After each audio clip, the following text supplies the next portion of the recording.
My desire is to leave the fire.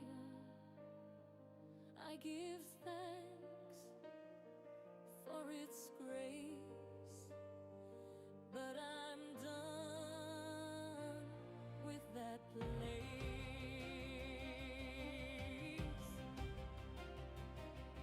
My longing is now belonging.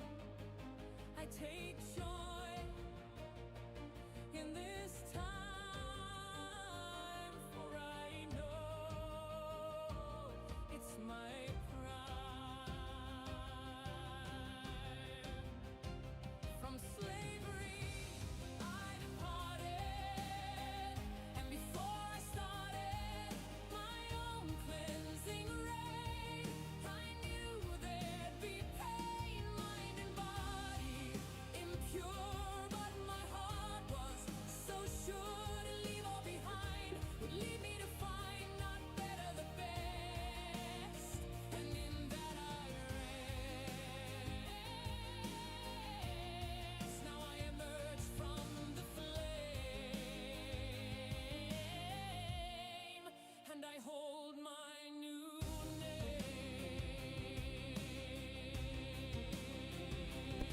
And my prayer is thanks for the air. No more ash and no smoke. I can breathe and not choke. My existing now about living with purpose. I'm outbound and new love to be found. From slavery I departed, and before I started my own cleansing reign, I knew there'd be pain, mind and body impure, but my heart was so sure to leave all behind would lead me to find not better the best, in that I rest. Now I emerge from the flame, and I hold my new name. Just had to wake up and drink from that cup till all was all healed and completely filled. My light, it was dim. I did nothing, it's Him. I was offered all grace and eternal embrace.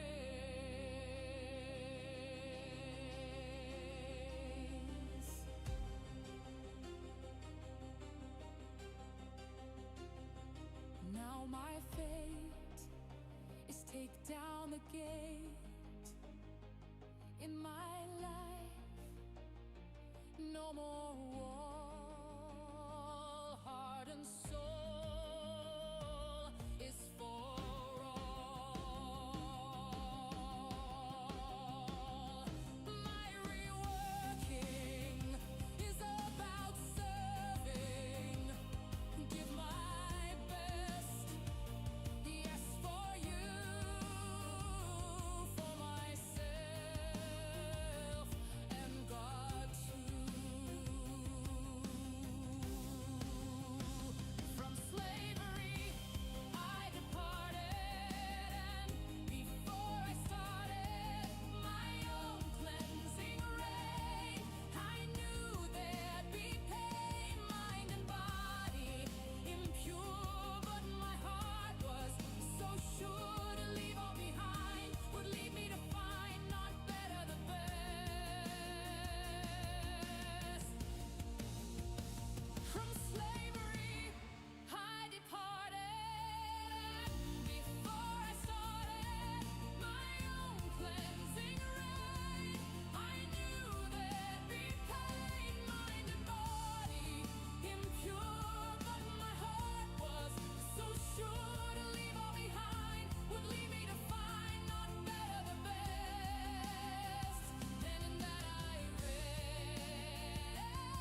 the ball a lot better, going to be key again against this Houston defense, and they get DK Metcalf back.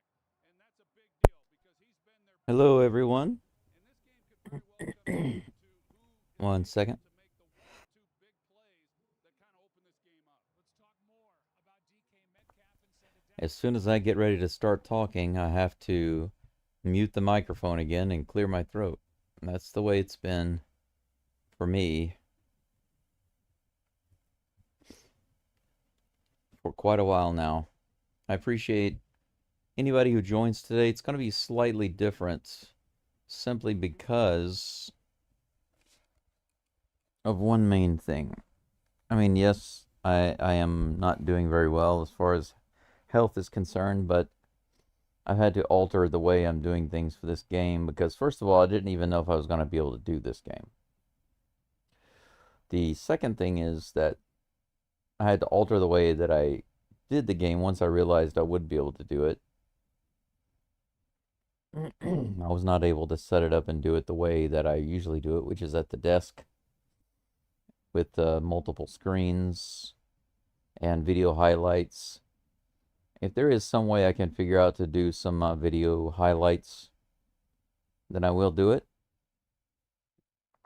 But as it stands right now, it's looking highly unlikely because it's not quite as easy to get all of that done, get it all set up and running smoothly and easy, for me to do.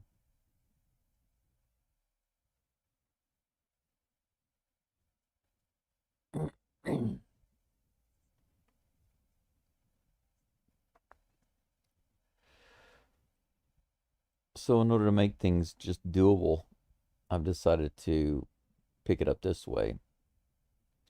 Let me see what we've got here.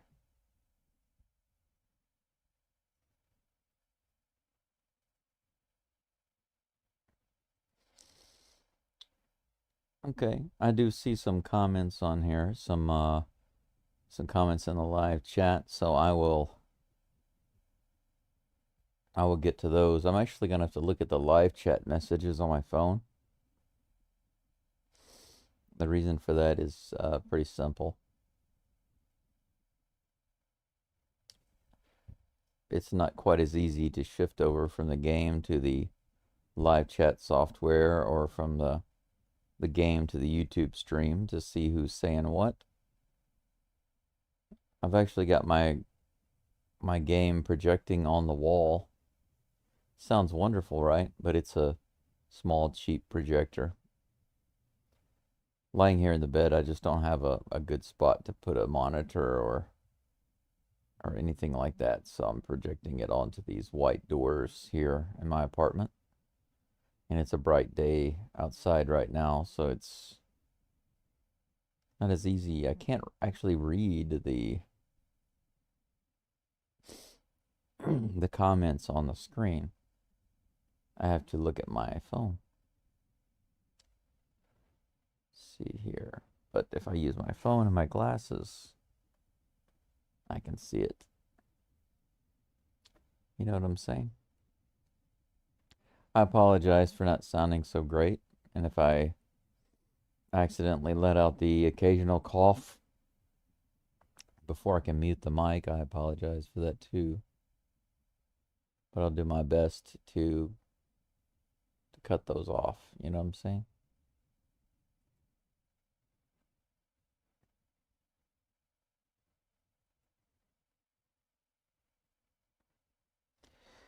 Before we get into the game, let me take a look to see what we've got going on in the chat. I want to say hi to you good people.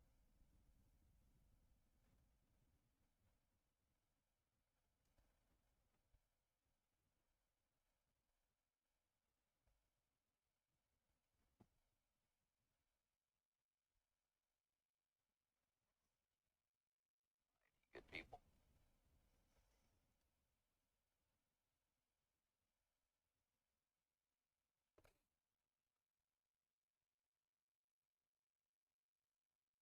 Denebrius says, good morning, evening, afternoon, whatever makes you happy.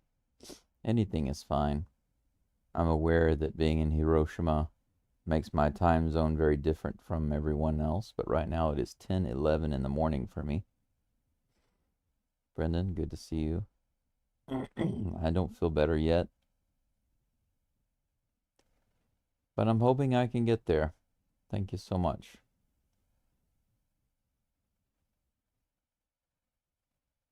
Hi, Barts, I guess. That's some funny emojis to send. Yeah, please like the live stream. That'd be nice. I finally get to 1,600 subscribers, and then just in the past few days, I've lost 10. Can't blame them, though. I haven't been on. I stopped doing the Rocket streams, and I haven't been doing all of the Texan streams lately, and that's simply because I'm sick. Certainly hope that they do kick that Steeler booty today, Denebrius. National anthem is coming up right now.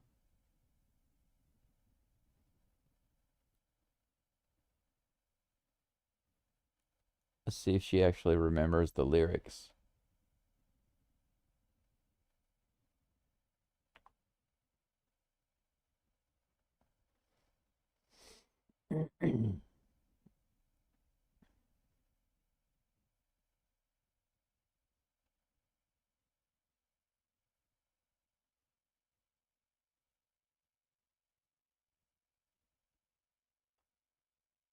Texans just need to knock out a couple more games, and they'll be in the Super Bowl.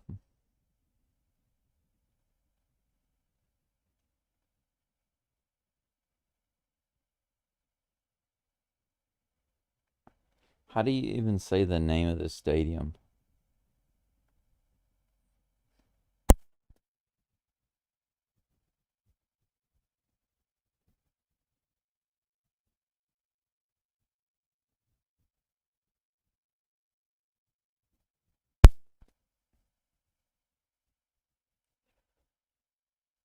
I think she's trying just a little bit too hard on this anthem.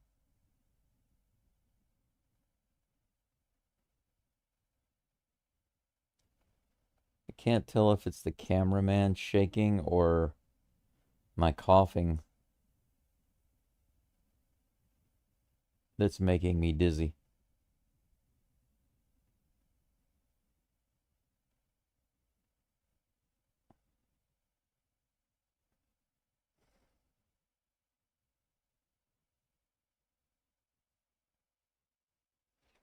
Monday Night Football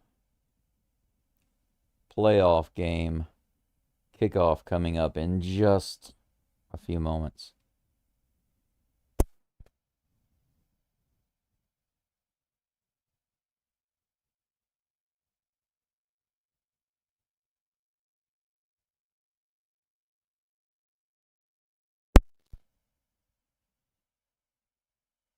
I don't know about you, but I'm really getting tired of these sports betting commercials. Betting has just straight up ruined sports.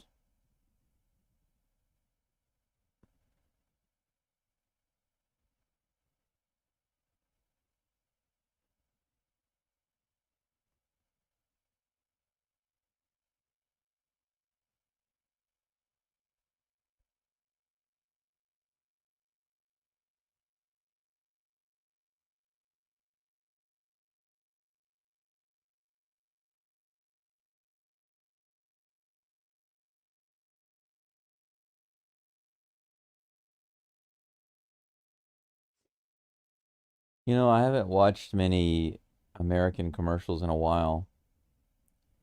And today, while I was trying to get my live stream set up, I noticed that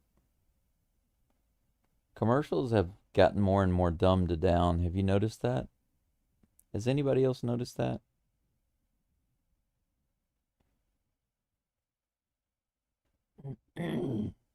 I saw I don't know if it was can't remember if it was like a Swiffer commercial, but it was something like that.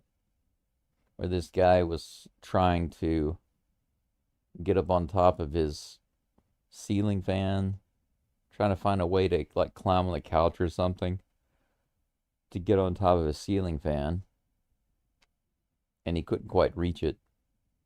And another guy comes in who's actually the same guy. It's the same actor playing a different guy, and he says, "Wait, why aren't you using this?" And it's like an extended arm Swiffer. And the guy says, "Oh, okay." And then they show him cleaning a bunch of stuff with it. Most everything he's cleaning with it is on the floor level. So it's like the chest, the lamp behind the couch, stuff like that. And then whenever he's finally cleaning up where the ceiling fan is, right behind the ceiling fan blades, they've actually got his head up there just about a foot away from the blades. So he's obviously standing on something instead of just using the extended blade. Have you seen that commercial? As soon as I saw that, I thought, how stupid this is. The whole commercial was made to show that this thing can reach high places. And then when they do show him using it in a high place, they zoom up the camera really close and put him on a ladder that you can't see off screen. How stupid is that? The other thing was, what can't I remember it? If I remember it, I'll mention it later. We are back to the game. It looks like they're getting ready for the kickoff. Everybody's on the field. Fairbairn's going to kick it away, guys. Jalen Warren back to receive. He kneels it in the end zone, about a yard deep. And that's where we're going to start. Aaron Rodgers and the Steelers come out on the field. I predicted that this game would be 13 Steelers and either 23 or, let's see, 27. 23 or 27 Texans. First play of the game coming up after the kickoff. Rodgers under center. Hand off to Warren up the middle. And it looks like he almost gets a first down there, straight up the middle. And they're going to mark it as a first down. First play, 10 yards on the run.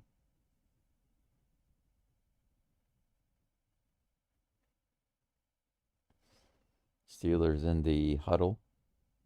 You'll have to forgive me if I don't sound excited.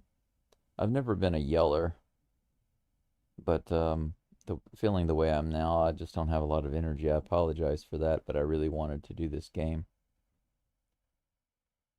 Rodgers in the shotgun this time. Quick throw to the right. And they're going to pick up at least another 15, maybe 17. Really quick pass and a good block. Steelers have already picked up 17 yards in 2 plays, and they are across midfield. Or almost across midfield. Yeah, they're not quite there yet, but they're close.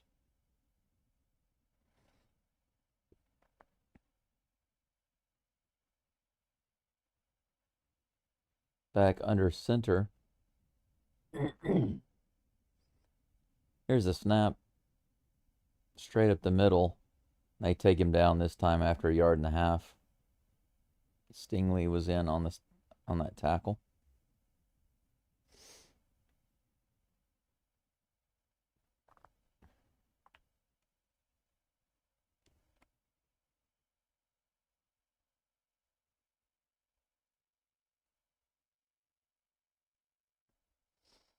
Hey, Mel.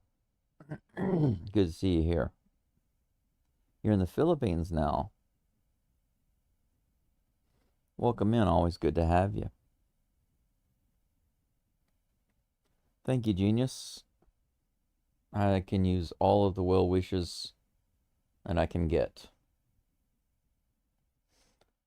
Third down coming up after a gain of 2. 3rd and 7 for the Steelers.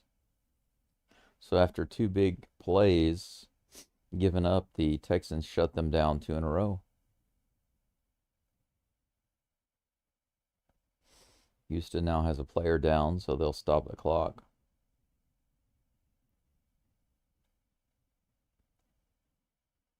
Jalen Reed.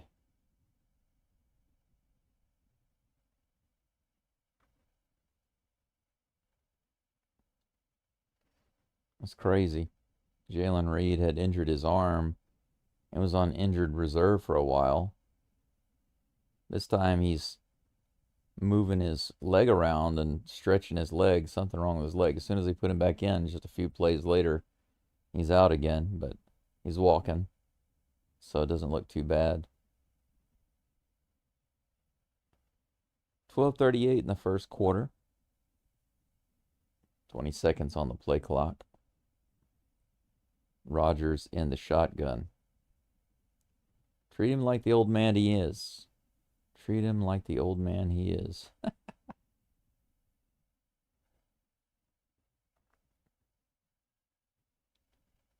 Here's a snap. Rodgers goes to the right side. Throws it out of bounds. He's yelling. Very angry about that. I thought Ato'o was on defense. That ball wasn't anywhere near his receiver.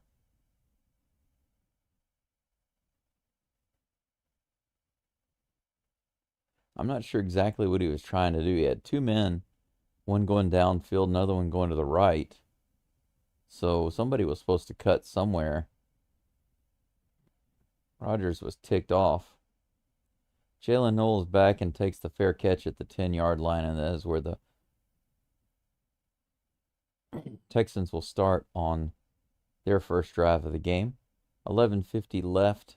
11:57 in the first quarter. 0-0. Texans play a little loosely on defense there and let the Steelers have a few big plays, or a couple of big plays, but then shut them down 3 plays in a row and get the ball.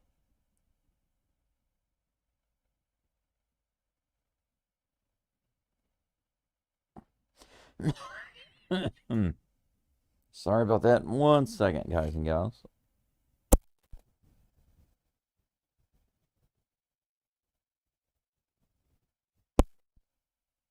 All right, I can't control or choose when the coughs come. Hey, Rusty, good to see you. Thanks so much for that super chat.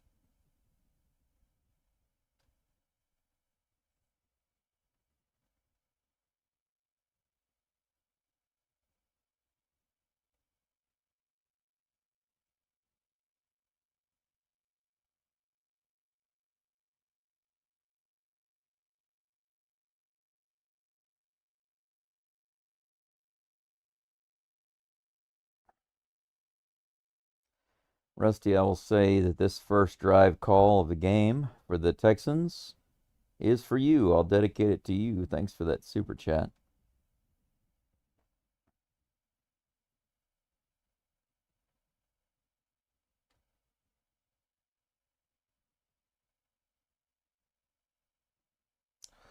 Genius says, "Get Will soon at the Fraud Dome." What the heck?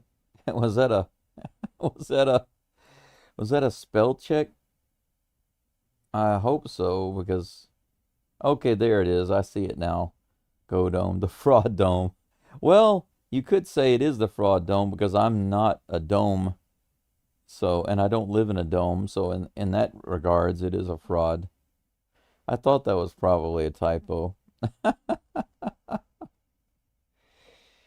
Yeah, I think you should all know that I'm not a dome, so.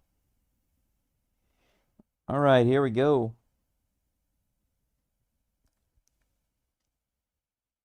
Texans' first possession.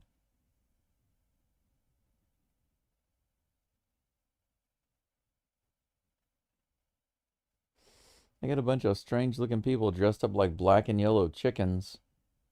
in the crowd. Here's the snap, handoff up the middle. Woody Marks picks up a few yards, almost 5.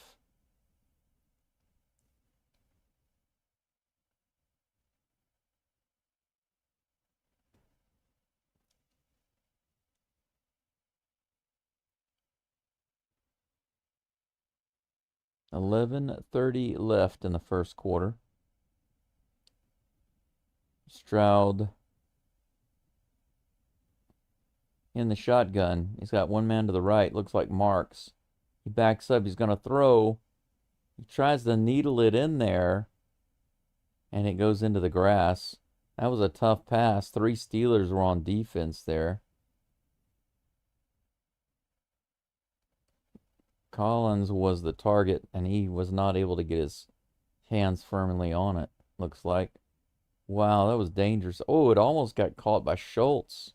It hit 1, 2, 3, 4 people, basically. It ricocheted around. Very dangerous. It was almost intercepted, and then Schultz almost grabbed it. 3rd and 5 from the 15-yard line of the Texans. He's in the shotgun again. He backs up. He's looking downfield. He throws it deep on the left side. Diving grab by Kirk. He makes the catch. What a big play for the Texans on 3rd and 5. Man, Kirk acted like he had been touched. He got up slow, but if he'd gotten up quickly, he could have ran downfield, but they quickly got over and grabbed him after that. Nice throw. Perfectly into the hands of Christian Kirk. Texans move it all the way downfield to the 49 of the Steelers. Stroud hands it off up the middle. Nothing going right there. Maybe 1 or 2.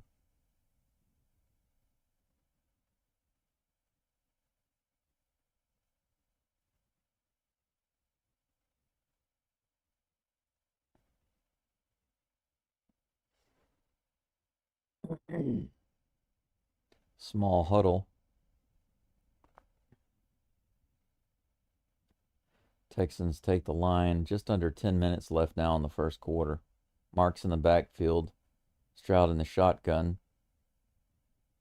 He grabs it, hands it off to Marks, who goes up the middle again. Stood up and gets maybe a yard. 3rd down and 6.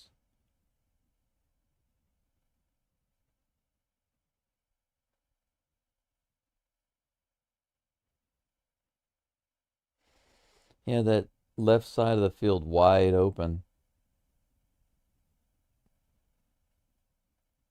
Looks to me like Stroud could have just rolled out to the left side and found a receiver downfield. 9 minutes left. And the play clock winds out before they have a chance to get it off.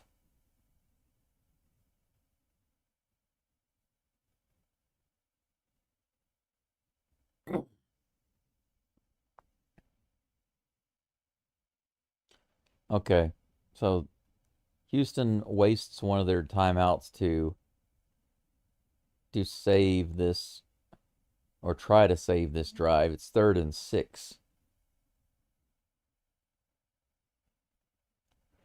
Too early in the game to be burning timeouts on delay of game avoidance. That's no good. Let's see here.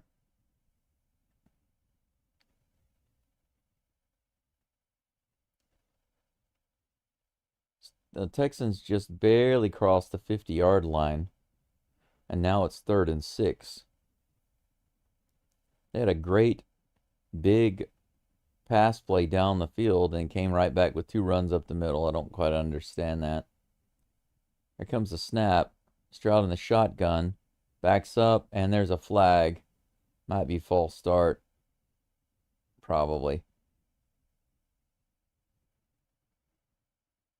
So they wasted their timeout to avoid the delay of game because they just got a 5-yard penalty for a false start. It's not one thing, it's 5 others. That's one of the things that the Texans really could have clamped down on this year. If they just had half of the penalties throughout the whole year, if they'd been able to cut those down by half, that would have been a huge improvement. These are stupid penalties. 8 seconds on the play clock. There's the snap. He throws it basically right in the ground.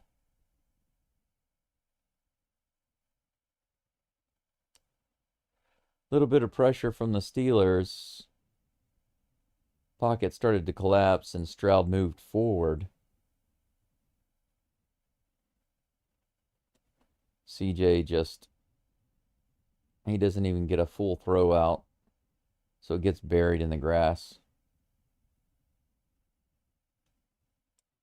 4th and 11, here comes the punt.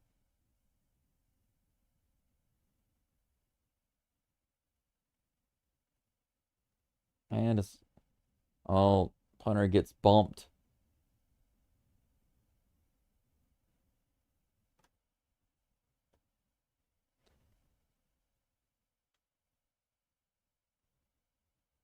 Knocked out of bounds. Where at? The 28-yard line. Was terrible. Terrible punt. Officially comes up is basically about a 22-yard punt.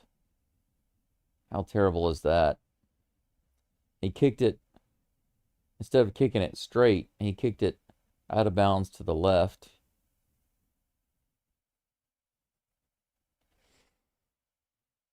So the first drive comes to nothing for both teams, but the Texans at least managed to get across the 50-yard line.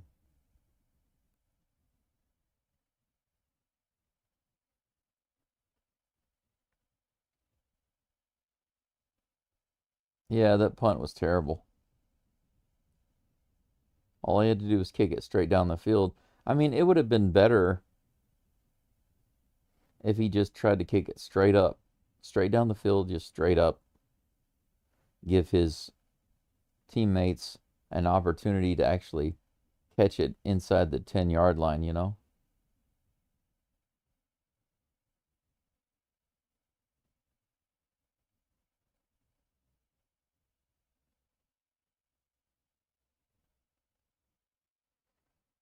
That was a great catch. Great throw, great catch.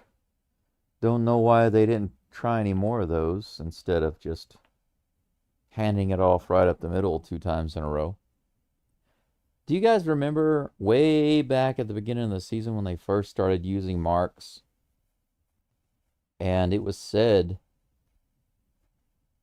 that this came from the Texans staff, okay? But they basically said they didn't want to lean on Marks to be doing a lot of standard running back plays because they wanted him to stay healthy. They didn't want him to get injured. But from then until now, what have they been doing? They've been using Woody Marks as a running back. They did exactly what they said they didn't want to do. And they weren't going to do, but they've been doing it. Every single time they hand it to him and he goes up the middle, I just hold my breath. Because he's such a versatile, good player. He can do so many things. And leaning on him to become like their main running back, that's going to shorten his lifespan and his career as an NFL guy, you know? Rodgers and the Steelers back on the field. Looks like he was trying to get a handoff, but he didn't get it there. He's got a man wide open on the left side. Big gain. Down to about the 47. Crossing the 50-yard line and into Houston territory.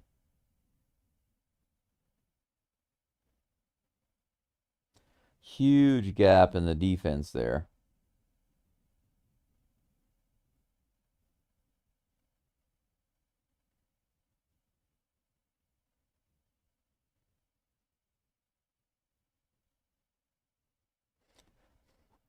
First down and 10. Rogers drops back and throws it. And they're going to throw a flag. Too much contact there. Metcalf was the receiver. Lassiter was covering.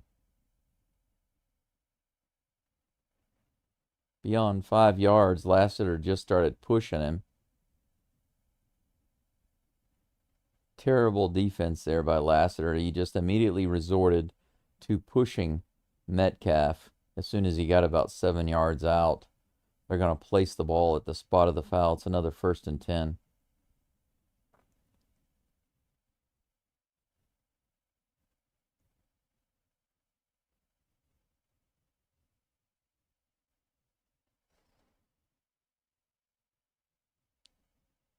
Ball is at about the 33-yard line.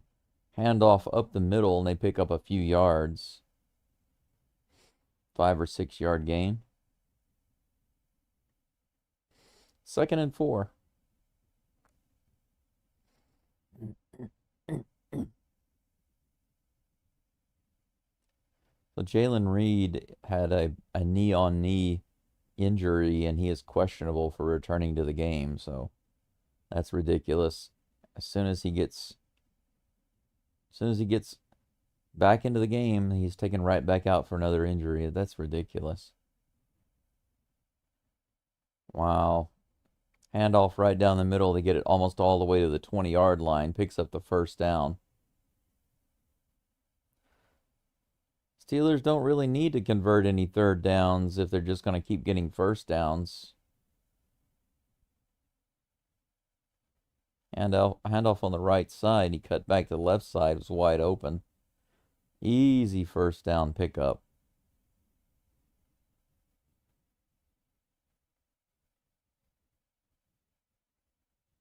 First and 10 from the 21-yard line.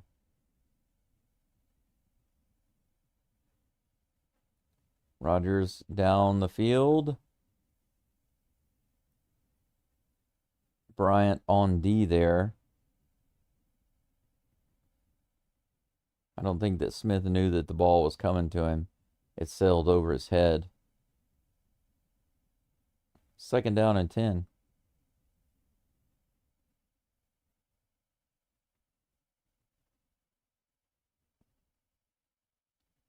Acrisure? Is that what it is? Acrisure Stadium? What kind of a silly name is that for a stadium?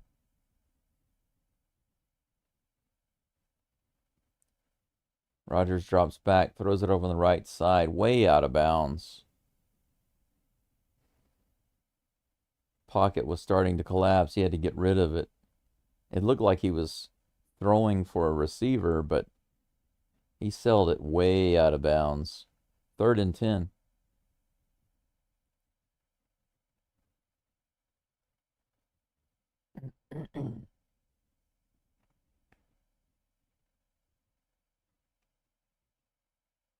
.640 left. The 1st quarter. Rogers in the shotgun. Nobody in the backfield. Here's the snap. He throws it over the left side. He's got a guy, but he's going to come up short by about 4 or 5 yards. 4th down.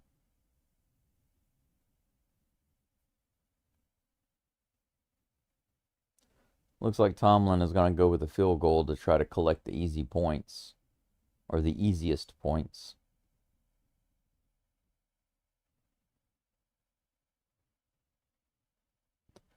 This kicker for the Steelers is 17 for 17. His long is 49. It looks like a kid. 42-yard attempt. That's right down the middle. I'm sorry, 32-yard attempt. I thought that looked a little short for a 42-yarder. It's just difficult to see it on this screen. 3-0, the Steelers get on the board first.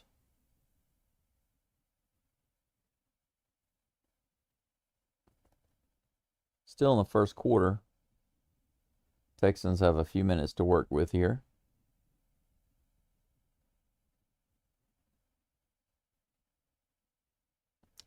Yeah, you're right. It's a bend but don't break defense. I mean, sometimes they're just a wall.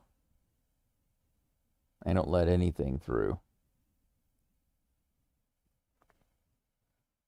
But the Texans defense does give up chunk plays here and there and the occasional really big play.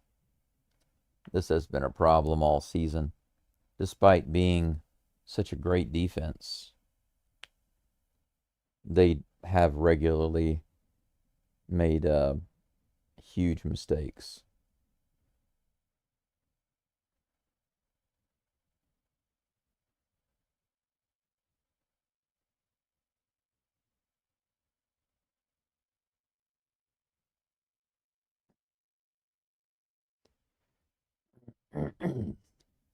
I like this commercial. It's kind of funny because they're talking about the Seahawks quarterback. Oh, when he was just a rookie, he played like a veteran, and they show how they were losing, didn't have any points in the fourth quarter. They come back, basically score 4 touchdowns, and then lose the game. No, I know that coming back and scoring 4 touchdowns in the fourth quarter is a monumental task, okay, for anybody, veteran or a rookie, especially a rookie, but they still lost. I thought that was kind of funny because they set it up and they start to explain it like it was a unbelievable comeback win. But of course it wasn't. He lost. They lost. So I find it kind of humorous.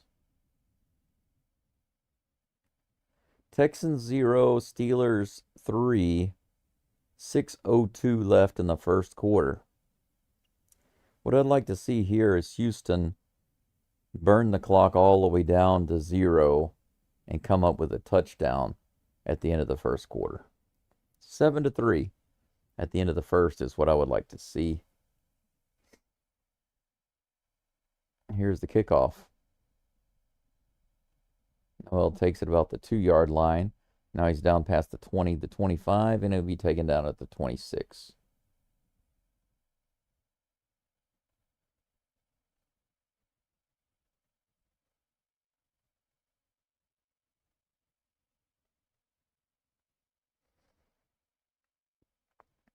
Stroud and crew back on the field.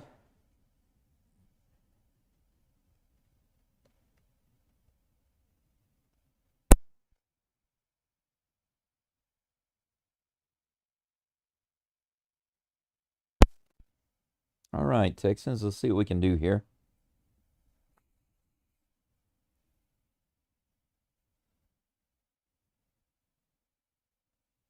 Shotgun. Stroud drops back. Little pass to the man right in front of him. Nico Collins made the catch. Just a 4-yard gain.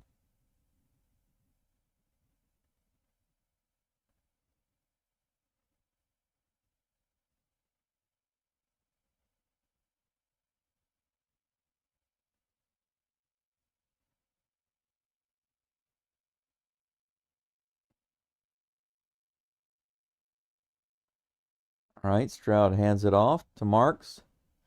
Nice burst up the middle.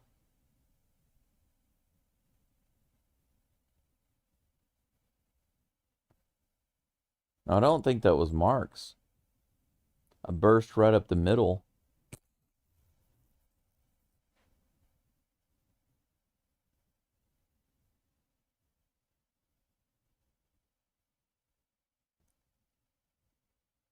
They're saying it was third, and they're saying it's 3rd and 1 now. I thought he got the first easy.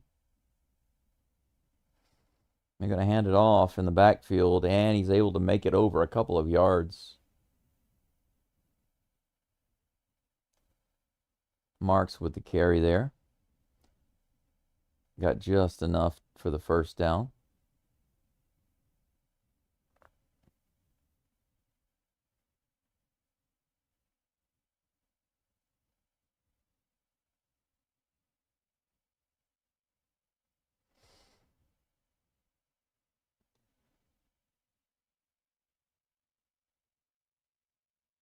Mark's in the backfield. 1st and 10. Here's the handoff. He goes over on the right side. Picks up a few, but then is pushed back. It's going to be 2nd and 7.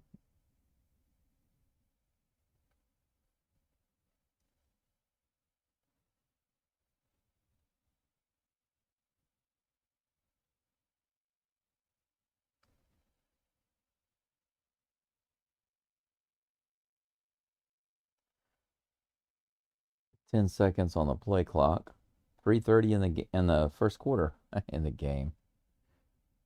Pass to the left side. It's Collins. He gets wrapped up and can't get to the first down marker. He'd be about 3 yards short.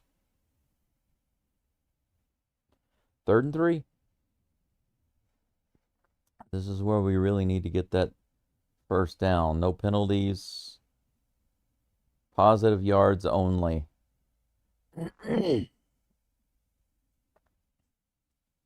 Positive yards only.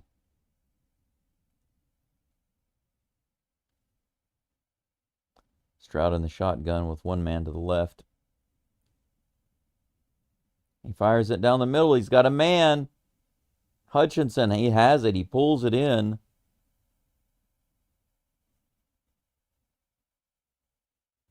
That's a first down. Houston back into Pittsburgh territory. That was a good pass.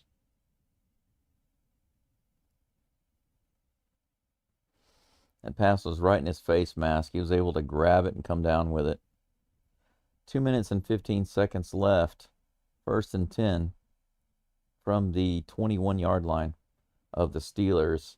A handoff. No, he tosses it back to Stroud. Stroud's going to try to throw it. The ball gets knocked out. And, oh my gosh, it's an interception.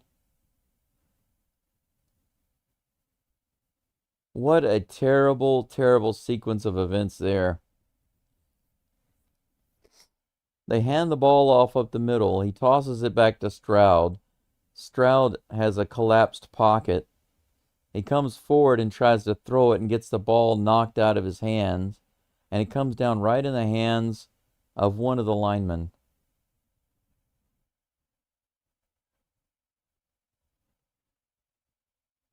Pittsburgh now has it 1st and 10.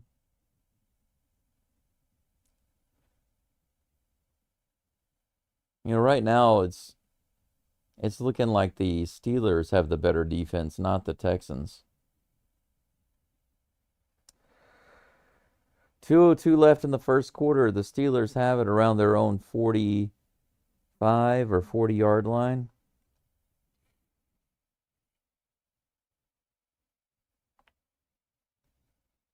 Texans seem capable of getting it to the 50-yard line. That's about it. And that goes down as a...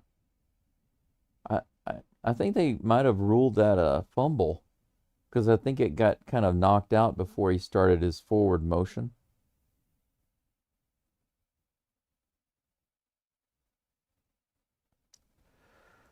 Politically incorrect forever. Hey, good to see you. Says, what did you think about the Astros signing Tatsuya Imai? I loved it. I've been wanting the Astros to get another Japanese player for a couple of reasons. I hated to see their last pitcher go because they had turned him around. He was doing so much better. He should have had nothing but wins while he was with the Astros. But the Astros lost the last game, I think it was, of the season with him on the mound. That was Yusei Kikuchi. And he pitched a great game.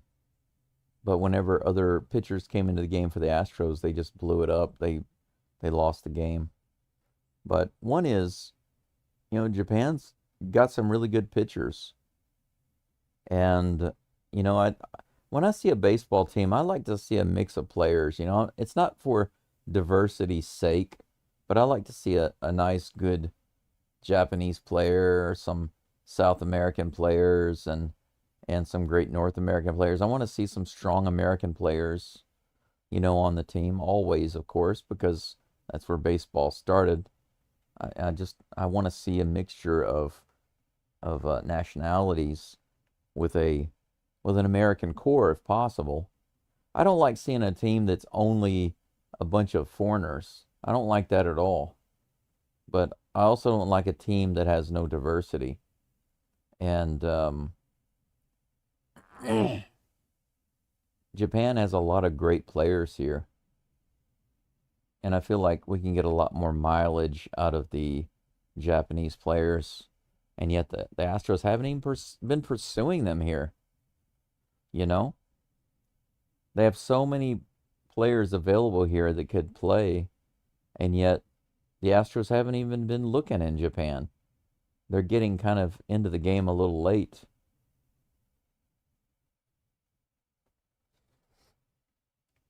Texans show some pretty strong defense on the first play of the drive for the Steelers. Move them backwards a little bit.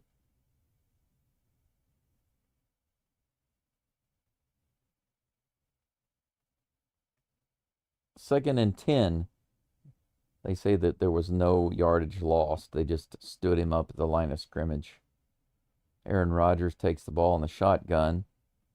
Goes downfield to the right, and he's got a guy open who makes the catch.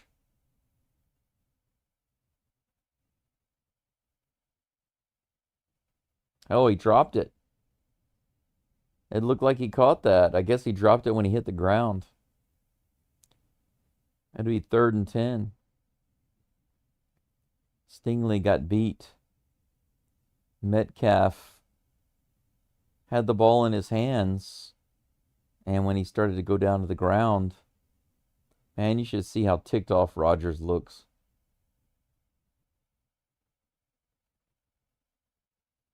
.111 left in the first quarter. 3rd and 10. Here's the snap. Rodgers drops back. Come on, sack him, man. They take him down. He gets the pass on the left side. About 5 yards. That's going to be way short of the first down. 4th down and 5 for the Steelers.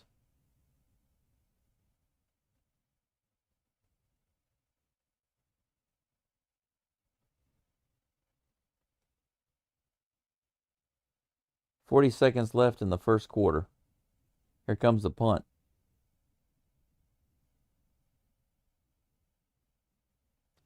That ball goes all the way down to about the 8-yard line, bounces.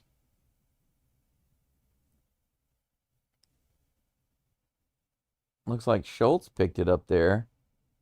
I think, no, Noel did pick it up. I don't know why that looked like Schultz back there.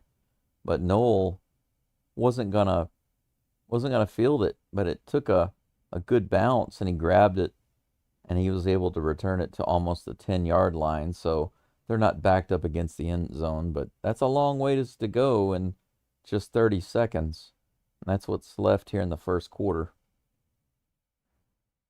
But there's no rush. They'll still have it in the second quarter. Fake handoff, throw over the right side. Nice. Stover catches it, moves it up the field a little bit. 2nd down in just a few.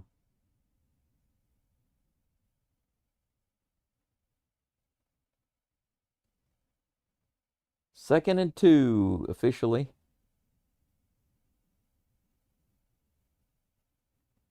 They're going to take a commercial break here right now. Let's take a look at the live chat again right quick.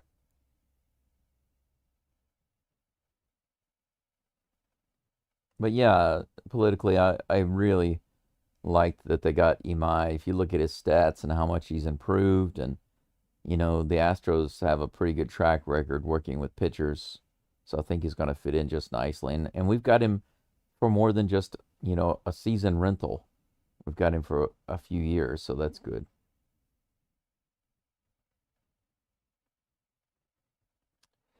Yeah, that's right. Trying something new, and it got blown up. Yeah, it didn't make any sense. The funny thing is that once the pocket collapsed, that play was it didn't have enough time to work. I don't even think that that's a good play for the Texans to be trying to run. They don't have an offensive line that can hold things together that long to get them a pass downfield. You know, that's a lot of stuff to have to happen.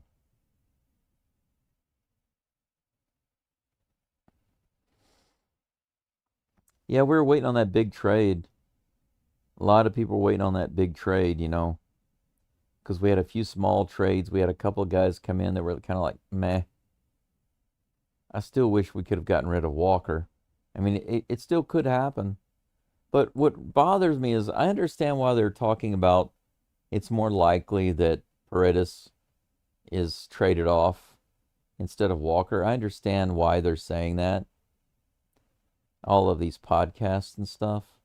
I just hate it because I like Paredes. We need him in this lineup. We need him in the batting lineup. He's got a great eye. He takes a lot of pitches. Sometimes he takes so many pitches, the pitcher throws 1/3 of all their pitches just to him. We need a guy like that in the lineup. I know that we would take a loss financially to get rid of Walker, but my God, he makes us take a loss. You know what I'm saying? Many losses. I just wish we could get rid of him.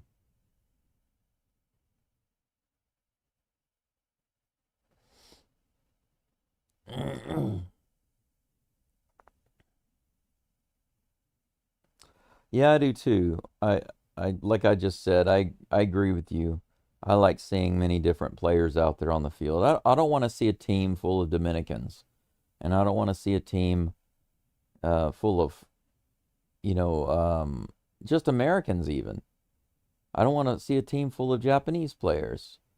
I like for them to be balanced. You know, I think it would be great. What was that commercial that Rogers used to do? Farm double discount. Oh my gosh, the ball gets away from Stroud on the very first play and it rolls almost to the end zone. He's able to get it and throw a pass downfield to save the loss and save the potential touchdown for the Steelers there. It just bounced off his hands. The snap bounced off his hands.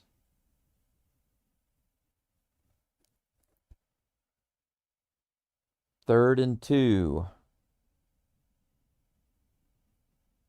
Here's the snap. He rolls to the left. Here's a short pass, and it's a first down. Christian Kirk grabs it. Picks up about 4 or 5, and enough for the first down.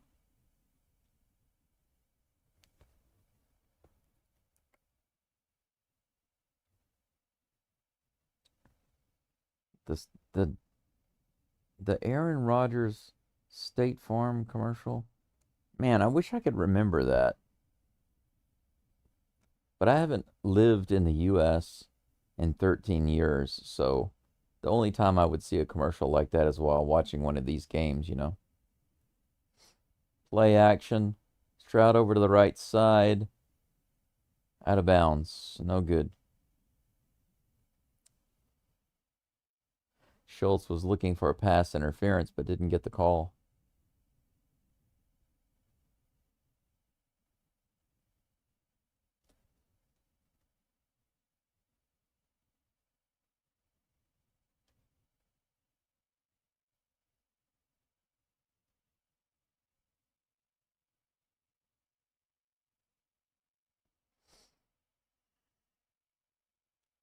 Second and 10. Stroud drops back, throws over the middle. Nice catch. Nico Collins comes up with a 13-yard gainer.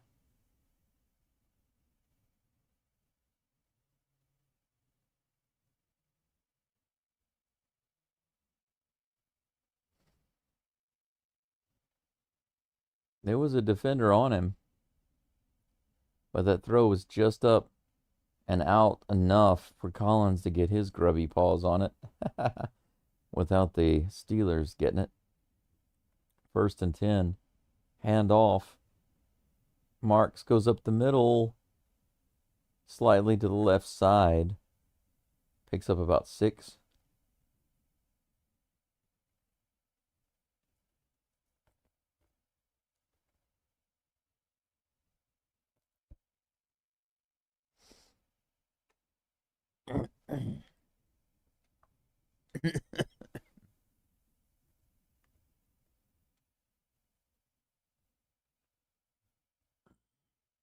Marks in the backfield. Handoff. Marks tries to go to the right and gets pulled down in the backfield. That's going to be a 1-yard loss.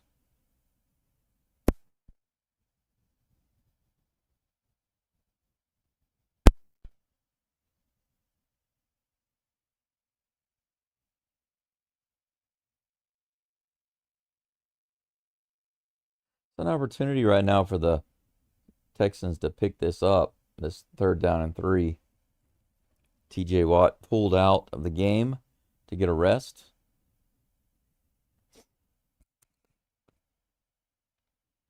In the shotgun. Low throw.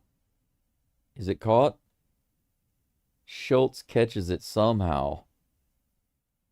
That looked like it went right in the grass. Woo, man. I don't know how Schultz got his hands under that, but that was a beautiful catch. Maybe an inch off the grass. Good job, Schultz. Man, when Stroud threw that, it just went straight down. I've seen him do that quite a bit this year. Just put it in the grass. Hand off to the right side. What in the world's going on there? Nick Chubb. One little spin move.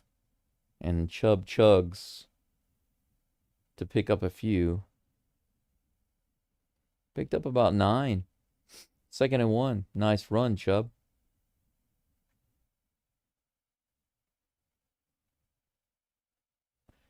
Chubb stays in the backfield. Stroud under center. Couple of men on the wings. 1 man in motion. He hands it off for Chubb again. Easily picks up the 1st down. Bounces forward to pick up a few more.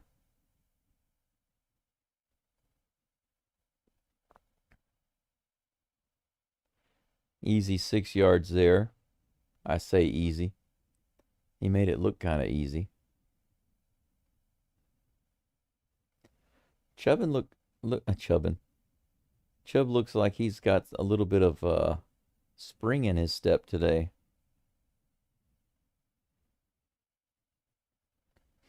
They are now down to the Steelers' 39-yard line. 1st and 10. Another handoff. Chubb up the middle again. It seems that they can't stop Chubb from getting at least 5 yards right now.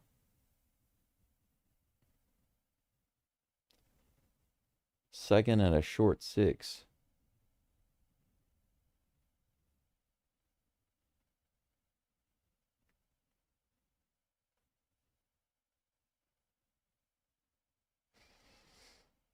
This has been the longest possession of the Texans so far. 9:45 left before halftime. Come on, Houston. Another handoff. This time to Marcus on the right side. He's got a wide open spot. He's still going all the way down. Holy cow. Inside the 15, almost to the 10. Man, Marks was only stopped because he stumbled. Man, he went over to the right side. Cut it back in a couple of times. He tripped himself, basically, you could say. He made such a great cut back on the inside, it made him lose his balance. Good job there, Marks. 1st and 10 from the 13-yard line. Marks up the middle. Woo, he almost broke it. Picked up 8 yards, maybe. They say 2nd and 3, but I'm going to say 2nd and 2.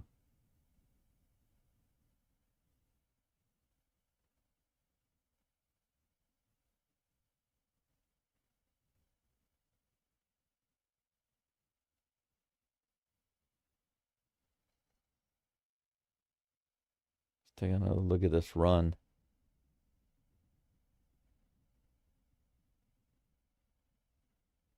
Marks came down pretty hard on that run, and he hasn't gotten up yet, so they come out to check on him, and they're going to take a break.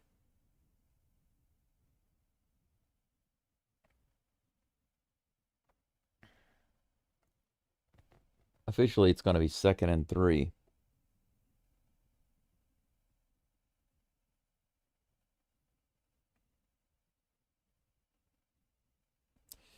The Texans are a bit out of sync.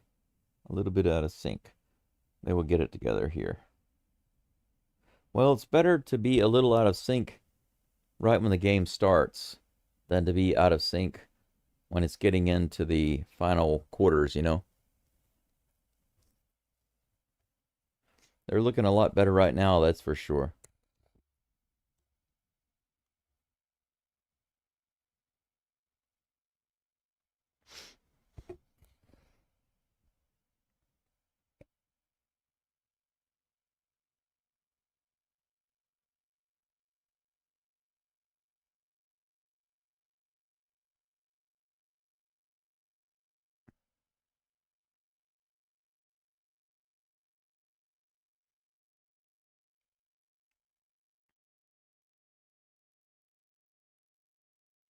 Goodness gracious.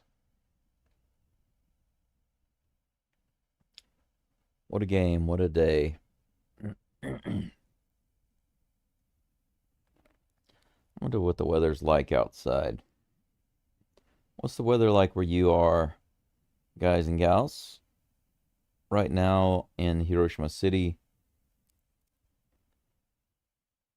it is 12 degrees Celsius.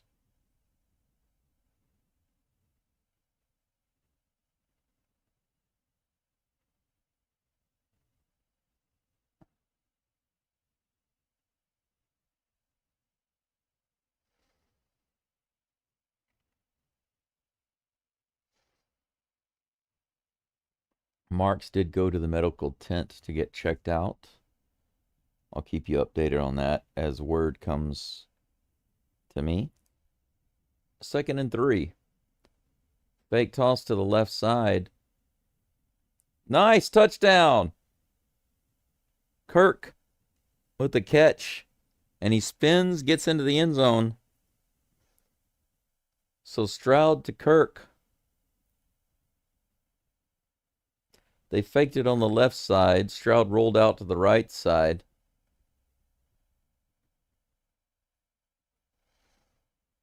Faked the toss to the left. Rolled out to the right. Got it to Kirk. There was only one man there to cover. And Kirk was easily able to spin and get into the end zone. Texans get their first score and the first touchdown of the game. Here comes the extra point by Fairbairn. It's good. Second longest playoff drive in Texans history. 7-3. Texans with the lead. Let's go, Texans.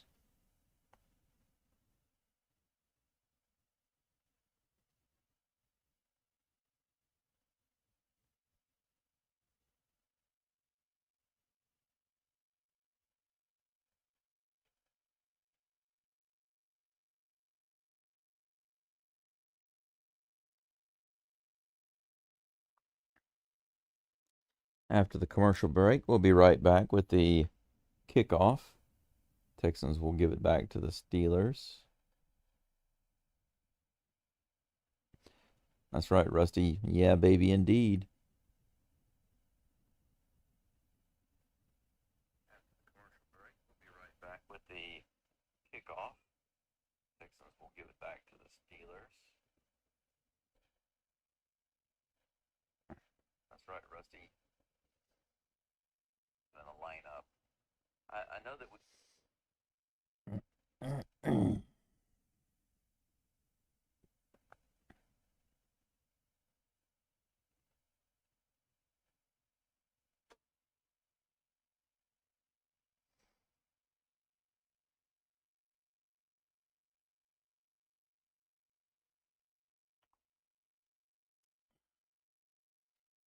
All right. I think that's enough commercials. Let's get back to the game.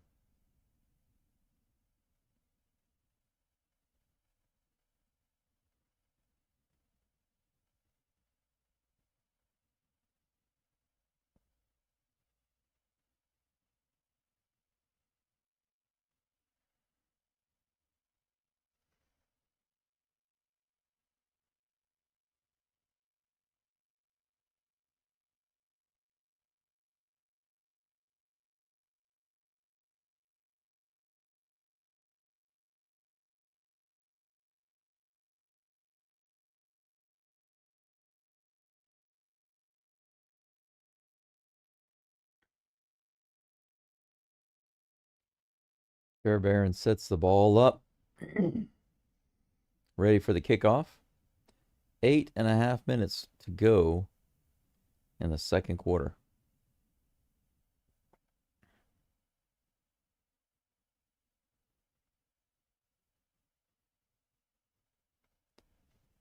Here it comes all the way down. Oh, that's a short kick down to the 13-yard line. He's able to bring it back to the 30. No, 40. Why did he kick it so short? Steelers start off with good field position. Might as well have just kicked it through the end zone if you're going to do that.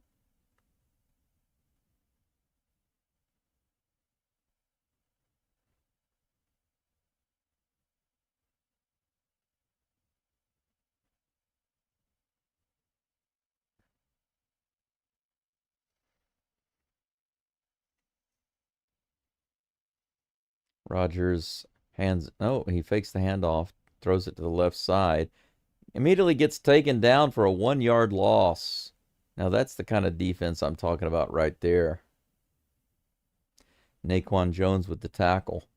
Good heads-up play, the fake handoff, and then the quick pass on the left side behind the line of scrimmage. 2nd and 11.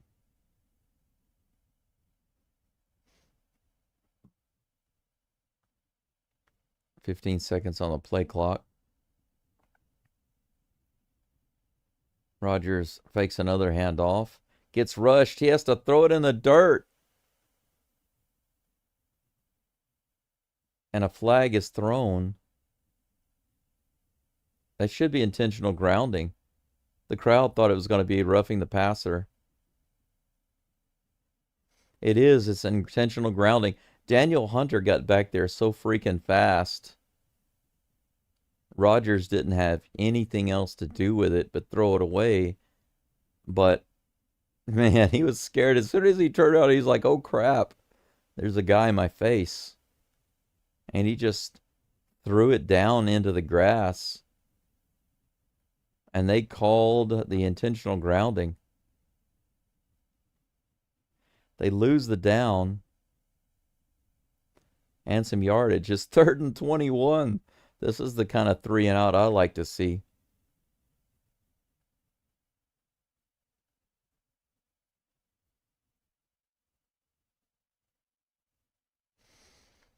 Here we go. Come on, guys. Shut him down. Rodgers in the shotgun, backs up, throws it short. He's got a man. He goes downfield. Boom! He gets taken down hard by Toa.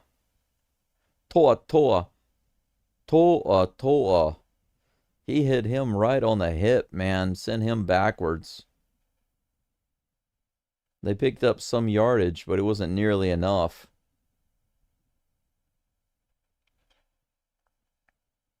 4th and 10. Here comes the punt.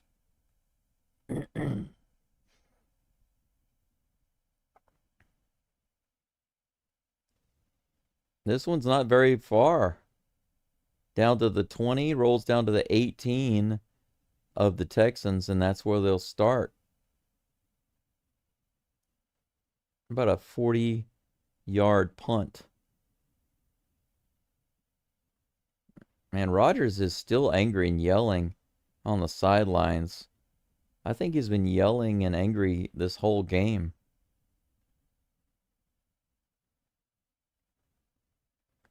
That's exactly what I wanted to see. The Texans drive down the field and get a very nice touchdown. Come right back in, 3 and out.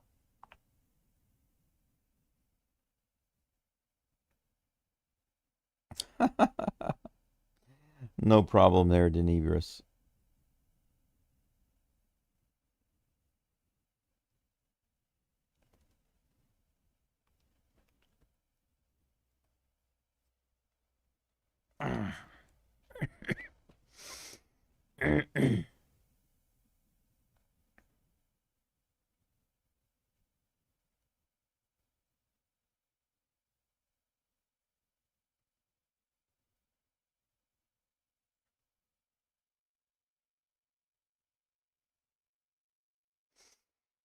Did you know, according to this commercial, that Super Bowl, the name Super Bowl, was actually originally tossed out as a joke name?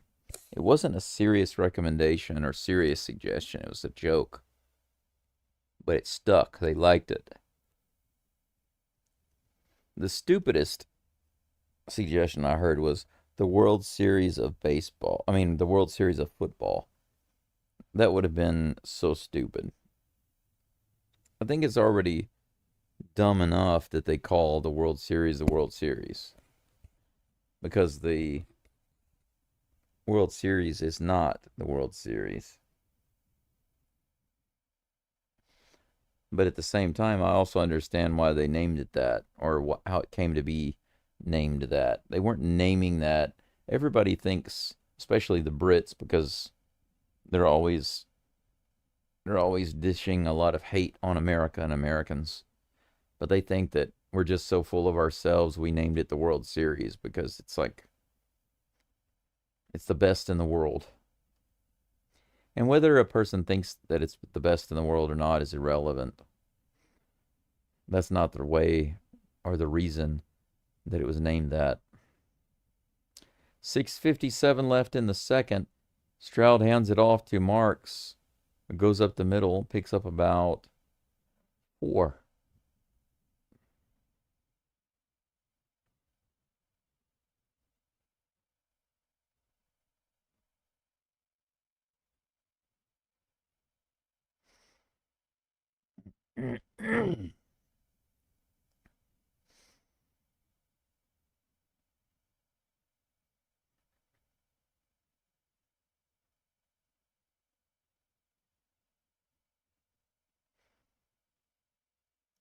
The snap gets dropped. It was a bad strap. A bad strap.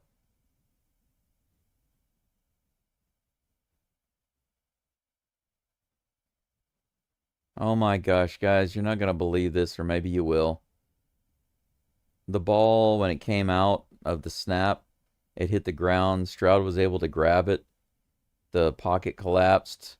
He tried to get the ball forward, tried to throw it, and it was knocked out again before he could throw it.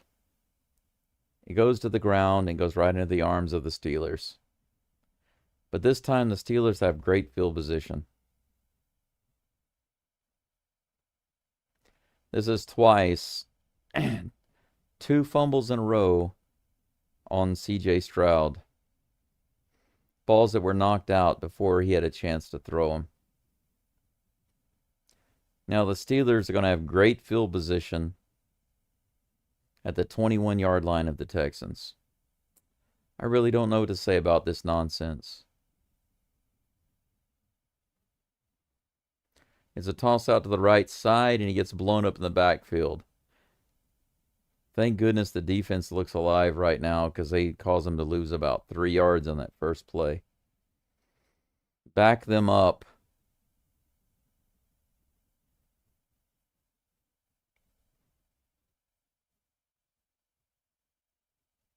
Gainwell was the runner to the right side, but he doesn't even get near the line of scrimmage. Officially 2nd and 12. Good job, Petrie. Here's the snap. Rodgers on the left side. He gets taken down immediately. Another loss. The pass was successful, but he was taken down again. Another loss of 2. It's 3rd and 14.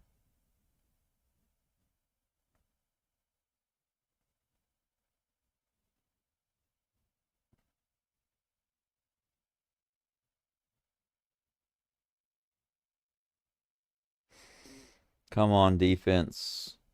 Make up for the nonsense of the offense, just like you always have to do. Rodgers in the shotgun. Here's the snap. He's looking to get a pass off. He does on the left side, and he's wide open. It's not enough for a first down, but they pick up a lot. 4th down and 2. Rodgers and the Steelers are going to go for it.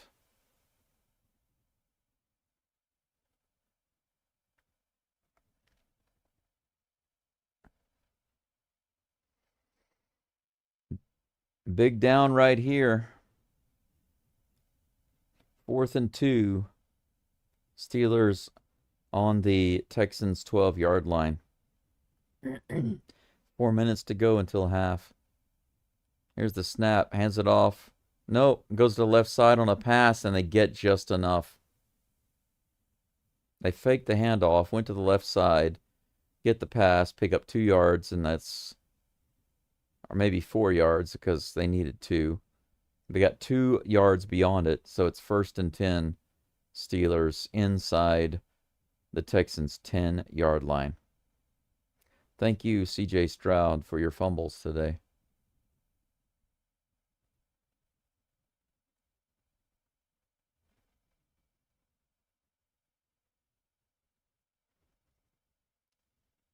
Five-second on the play clock. Here's the snap. Hand off to the left side, and he picks up maybe 1.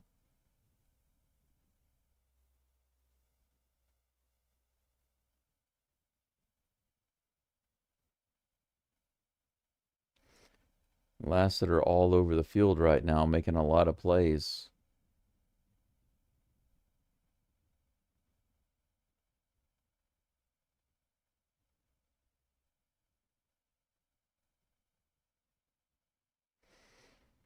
.245 left in the quarter. 2nd and goal from the 8-yard line. Rodgers looking for a place to pass it to. He gets pushed back, and he throws out of the back of the end zone. Nowhere to go. 3rd and goal from the 8.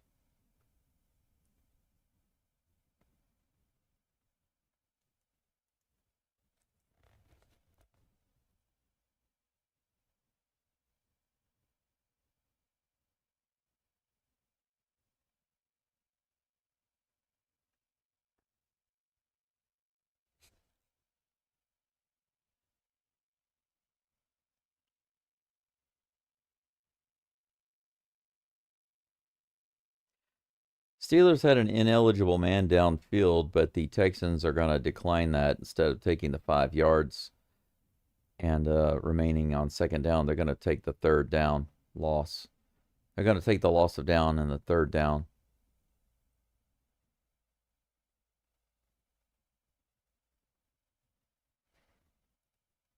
Yeah, we need the Steelers defense to be smothered right now. It's the only thing that's going to keep us in the game and help us win the game.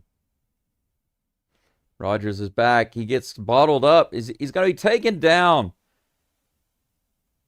Finally, big sack.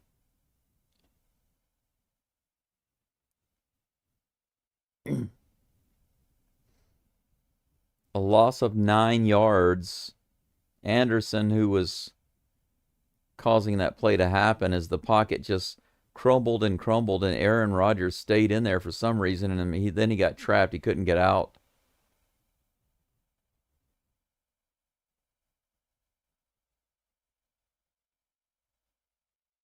Amazing.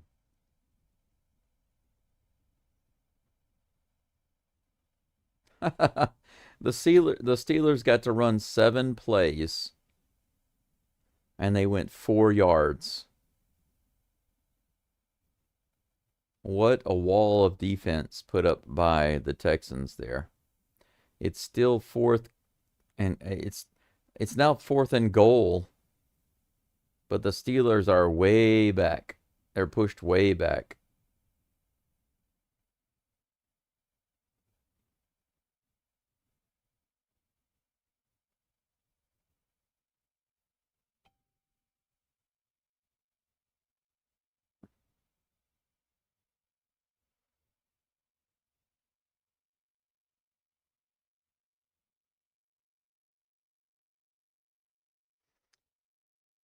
Well, at least the defense was able to hold them to a field goal attempt. They even pushed them backwards a little bit.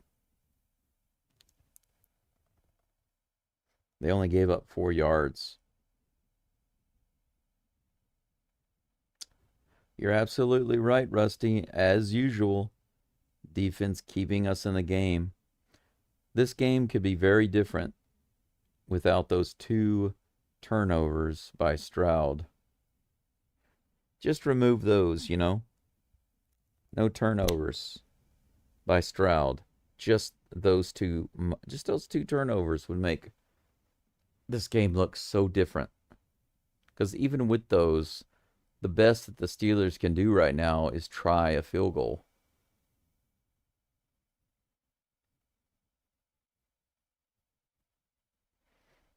Where's my water?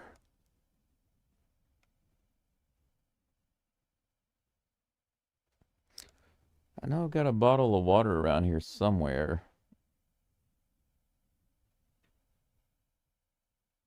Oh, there it is.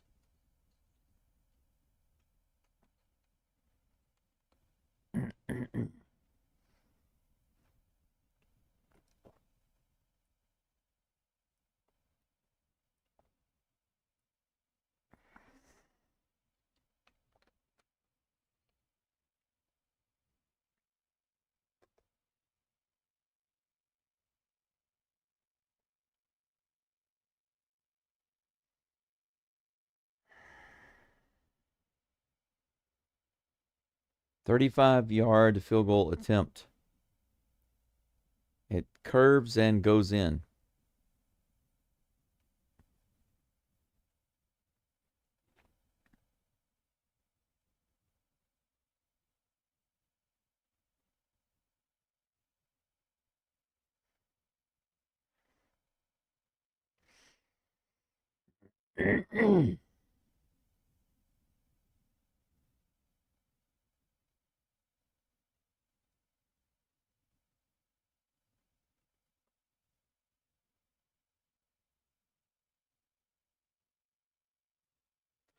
I noticed on both of those snaps where Stroud dropped it, he wasn't looking at the ball. As soon as it was snapped, he looked up. Who does that? When the ball is coming into your hands, but it's not yet there, why would you look away? It's like, okay, I know where the ball is. I know where it's going to be. I know exactly when it's going to be there. I know exactly when to grab it. No, BS. You can't do that. It's just like taking it for granted when you're playing baseball. You have a glove on and you're going to catch. You're going to make a catch. It doesn't matter if somebody's throwing the ball to you or if you're making a fly ball catch or a line drive. You still have to close your glove at just the right moment in order to keep it from bouncing out. Here comes the return on the kickoff by Noel. He reversed his position and then went up the middle, but he didn't quite get to the 20-yard line.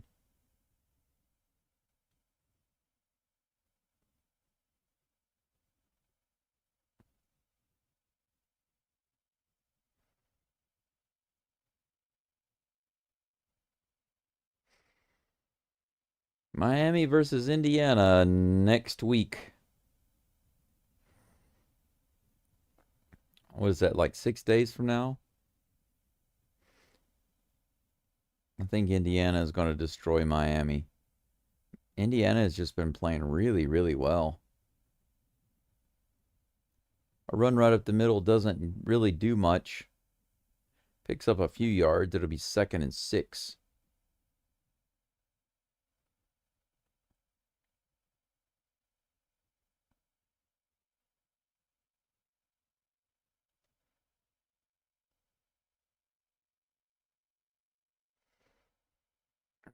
Come on, Texans. Stroud in the shotgun. Drops back a little bit. Throws over the right side. He's got a man. 1 yard short of the first down.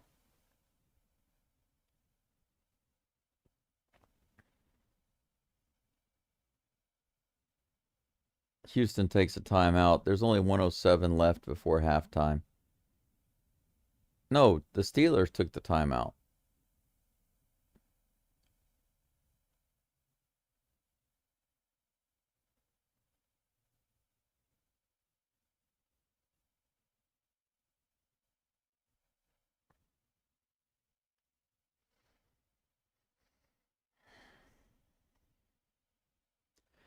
The Monday Night Football crew are talking about how they expected it to be a low-scoring game.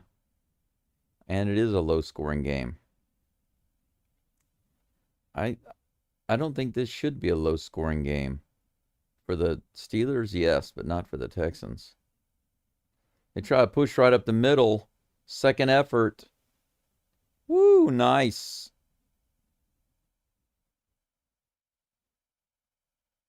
That was Stover. Stover pushed it right up the middle and then got a little extra help from his teammates. Picked up several yards. Now there's a pass to Stover. Or is that Schultz? 41 seconds left. So after the Texans pick up the first down, there was another timeout called by the Steelers. And now there's a timeout called by the Texans after that 5-yard pickup. 2nd down and 5. And that will be a commercial break.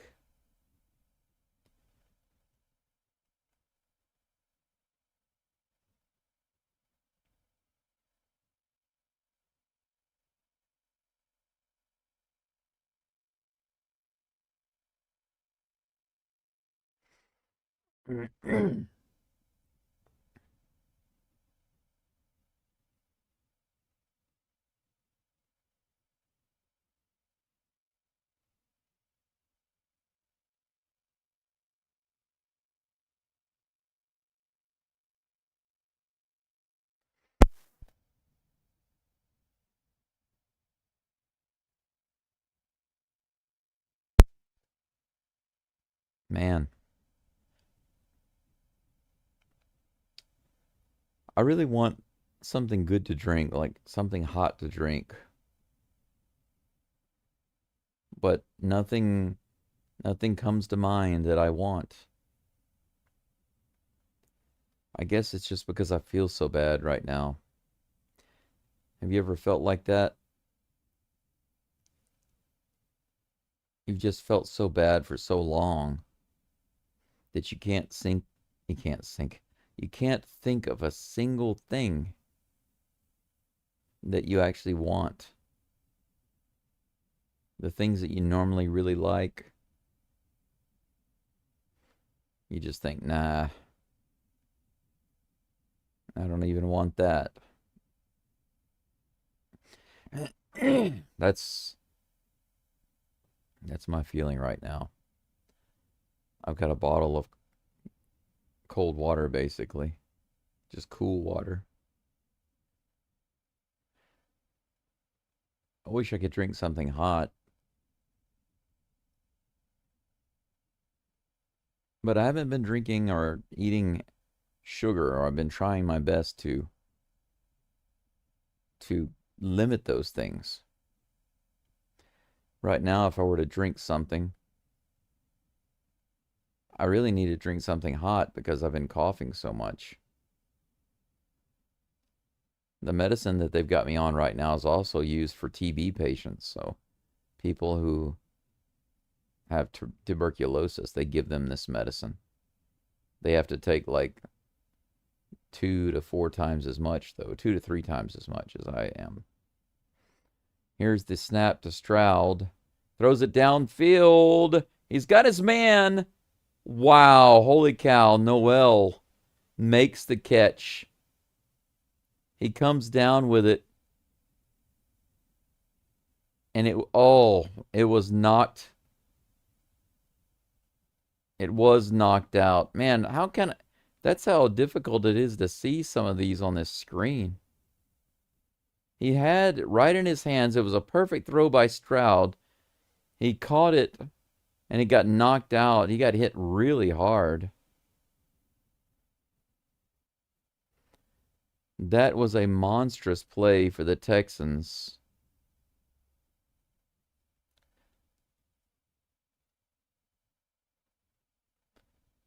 Clark for the Steelers is down on the field. I guess this is the Steelers' way of stopping the clock. Since they're now out of timeouts, they've used all of their timeouts to stop the clock, and now their guy's up and walking off the field. at regular speed. He looks fine.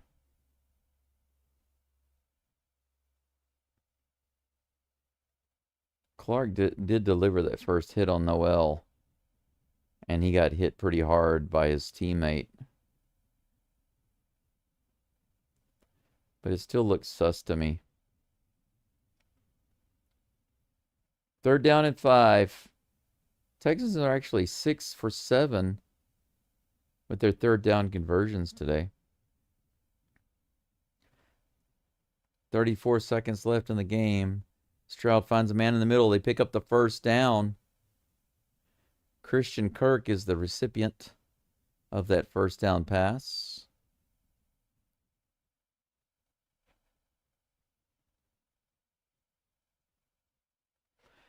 Timeout by the Texans.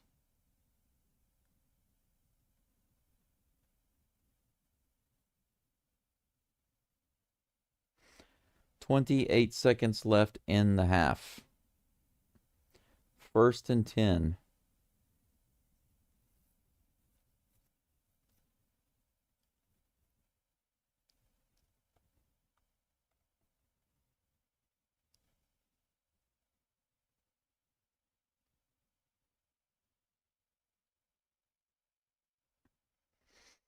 Fairbairn is 50 for 50 under 50 yards. Over 50 yards, he's 9 for 13.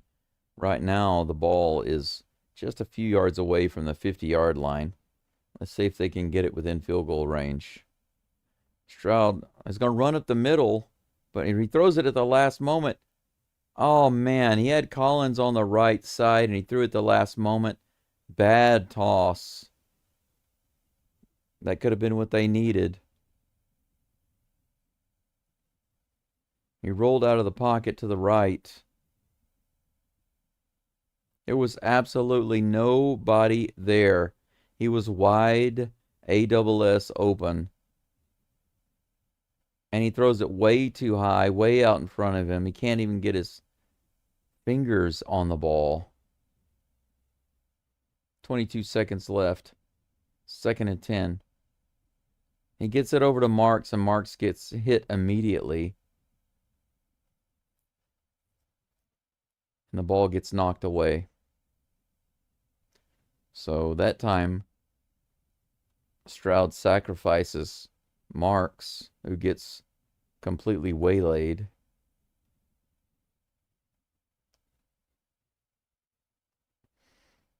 Man, Marks got nailed right there.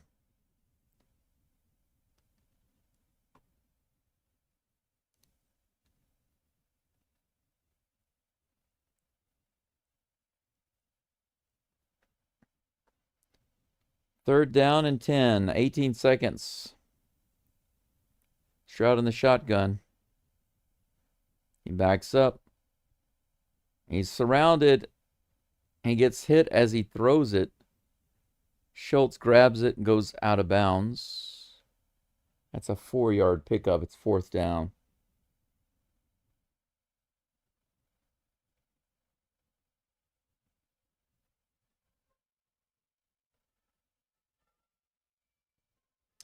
And that's not going to give Fairbairn an opportunity to kick the ball, and they're not going to go for it.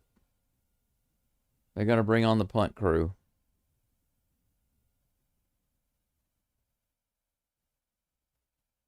That was a pretty lame attempt at moving the ball down the field. They had several opportunities there. Once again, I have to blame Stroud.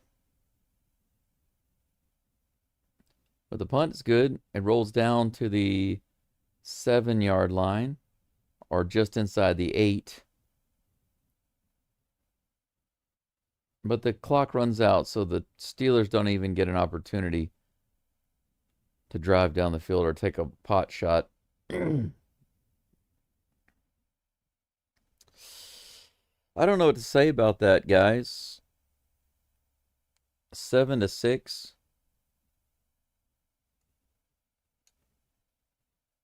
2 turnovers by Stroud.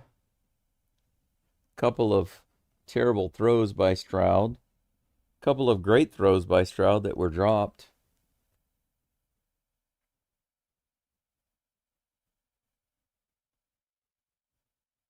Yeah, you guys are all talking about the defense, and that's the truth. You know, whenever they stop D'Amico on the way to the locker room and ask him, "What are your thoughts about that first half?" That's exactly what he should say. He should say, "It's the defense. I mean, without the defense, we're screwed. If we didn't have that defense out there, we'd be losing by 40 points right now. And we just can't get any points on the board with our offense." That's what he should say.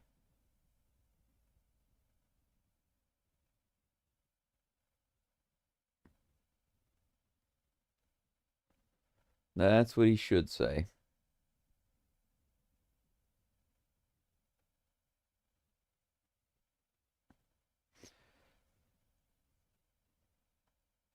Because just like you guys are saying, just like I'm saying, that's the truth of it. Without the defense, we're nothing right now.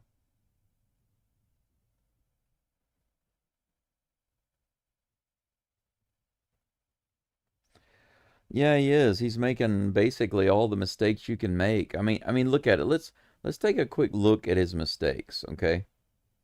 Let's just take a few quick looks at his mistakes because it's easy to point at the fumbles and a couple of bad passes where he had guys wide open, but it's actually more than that. There were two snaps that he lost that came out just fine and hit him on the hands and fell straight to the turf. Whose fault was that? Oh, that's easy. Stroud's fault. They showed both of those snaps up close. As the ball was being snapped, he was looking at it. But as the ball was on the way to his hands, he looked up. He looked up, he looked down the field, he looked around, thinking, oh, the ball is just going to go straight into my hands, and then I'm gonna catch it no problem. I mean, come on, are you serious?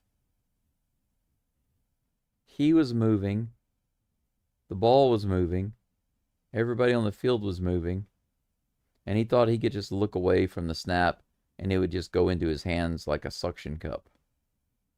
Like his hands are vacuum cleaners.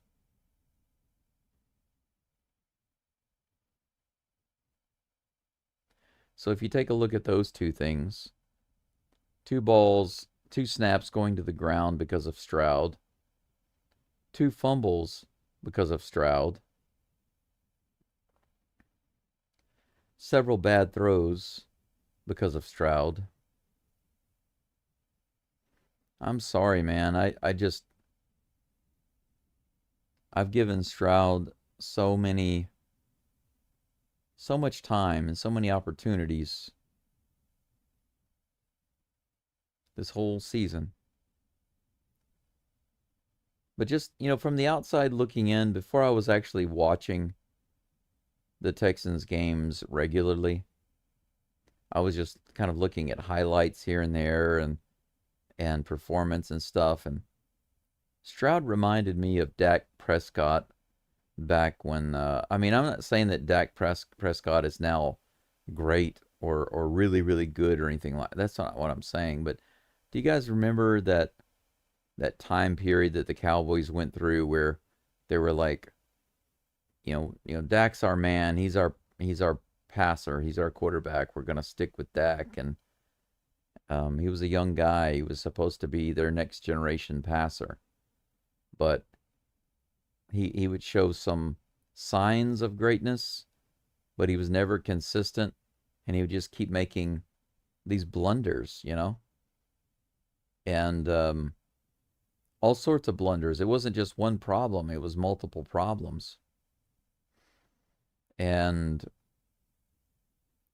he never became some kind of franchise quarterback. They made him, and they put him into the role of a franchise quarterback, but he never should have been a franchise quarterback, in my opinion.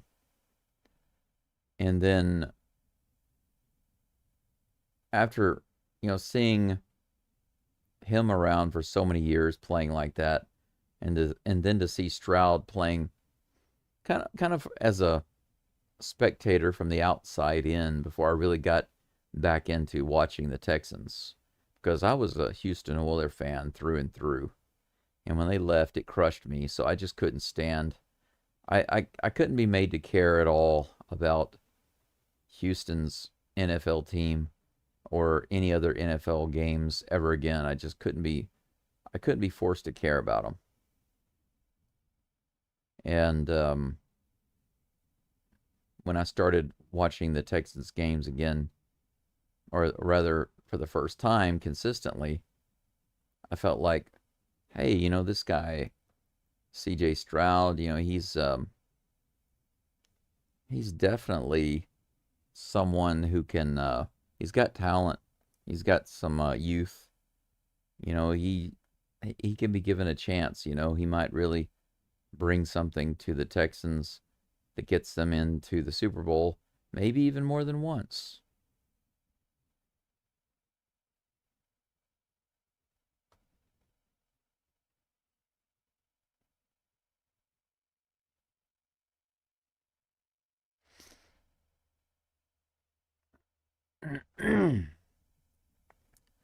But as much as I kept believing in him and hoping for him to do better, he just stays on this roller coaster.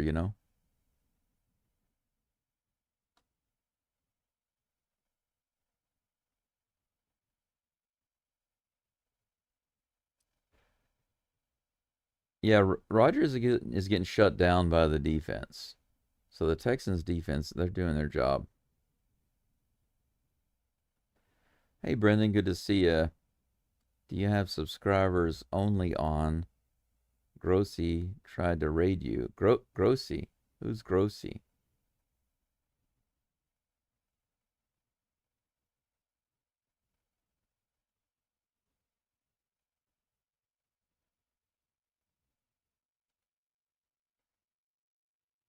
I don't know who Grossi is.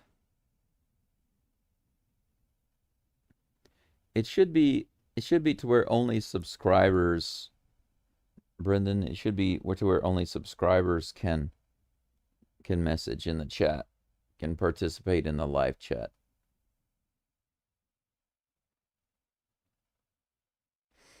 Let me double check it to make sure it is. It should be. But I'll double check it right now just to make sure that it is.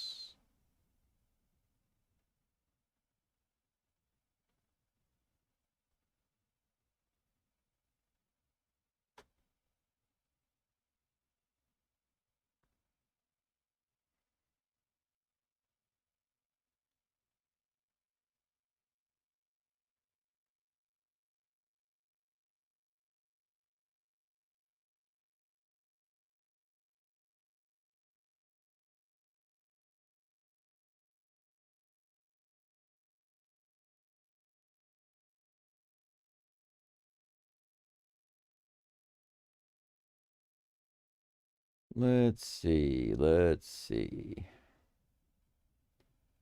Click on my edit video.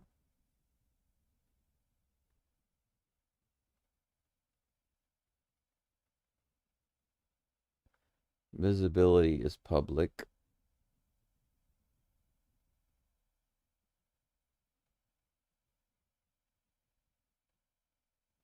Hmm.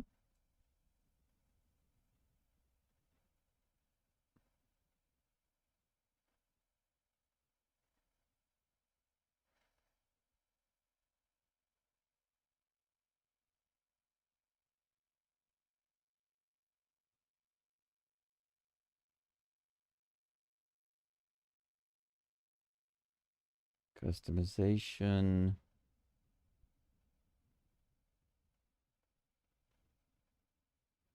Live chat is on. Yeah, only subscribers can chat. It's only subscribers, Brendan.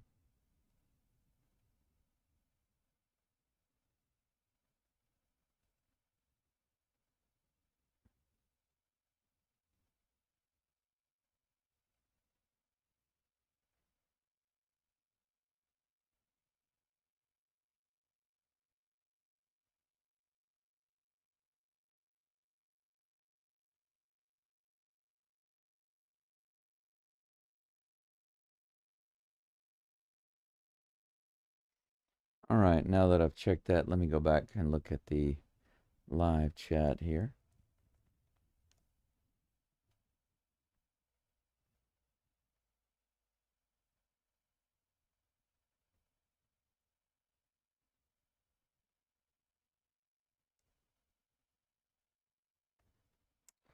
Oh, okay, I see. Well, it's no big deal. The reason that I don't leave the chat open for everybody is because it increases the amount of spam big time. So, but it really doesn't matter, Brendan. I appreciate it. Thank you so much, and I appreciate him trying to send people over my way. I do appreciate that, but it's not too big of a deal. I'm not going to be doing too many more games anyway. If the Texans win this game, then I'll do the next game, right? If they win that one, then I'll do the Super Bowl. But the main thing right now is, can I do it because of my health? If the Texans are in it and my health is holding out, then yeah, I'll do it. But the truth is that there's a good possibility that I won't be able to sustain my channel much longer. Because here's the truth. One of a few things will happen. But I'll give you the two most likely scenarios when it comes to me, my life, and my channel. One is this year sometime I'll have to go into the hospital. And from there, it branches into two options. Either my health gets worse and worse and worse until I finally pass away and I never leave the hospital. That's one possibility. The other possibility is I do go in the hospital and I spend quite a while in there. And somehow I'm able to get better and leave the hospital. I don't know how that will happen, and I don't know how long I would be in the hospital. But those are the only two options once I go in the hospital. Go in the hospital and never come out alive, or go in the hospital and somehow find a way to get better and then come out of the hospital. But right now, I'm just kind of stuck at home, more or less stuck in the bed. And I don't see that changing too much anytime soon. I sure wish it would. But it seems I just keep getting worse and worse. And now I'm having a pain that started this morning. A new pain in a different area of my body. And I thought for a while that was going to keep me from doing this game. But the truth is I really need to do this game. Because even if it's only $10 or $15 or $20 or whatever, like the super chat that I got earlier, that's my only donation of the day. But even if that's all I get, I really needed to do this game in order to get that donation, because I'm not making any money. So anybody who can donate, I would appreciate you tossing in, either through PayPal or YouTube. I'd prefer PayPal because they only take out about 3%. YouTube takes 30%.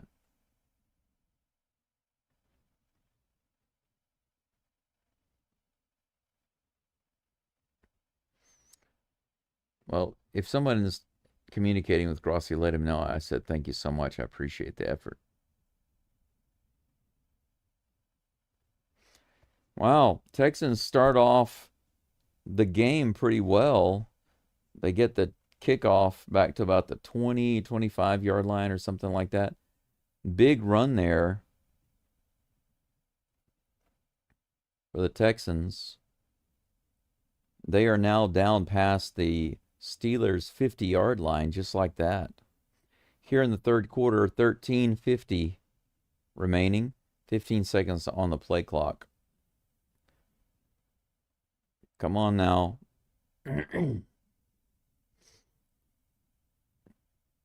Stroud fakes the handoff. Fires down the middle. He's got a man wide open. Higgins, nice. Another first down.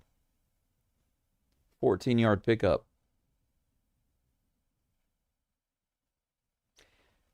Pittsburgh has a player down. It's Hayward.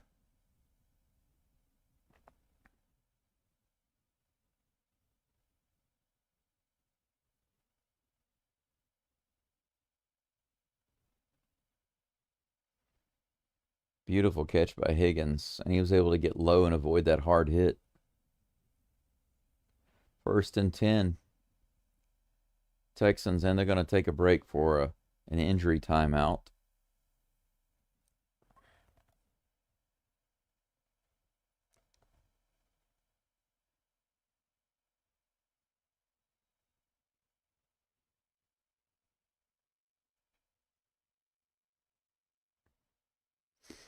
I want to see another pick six for the Texans.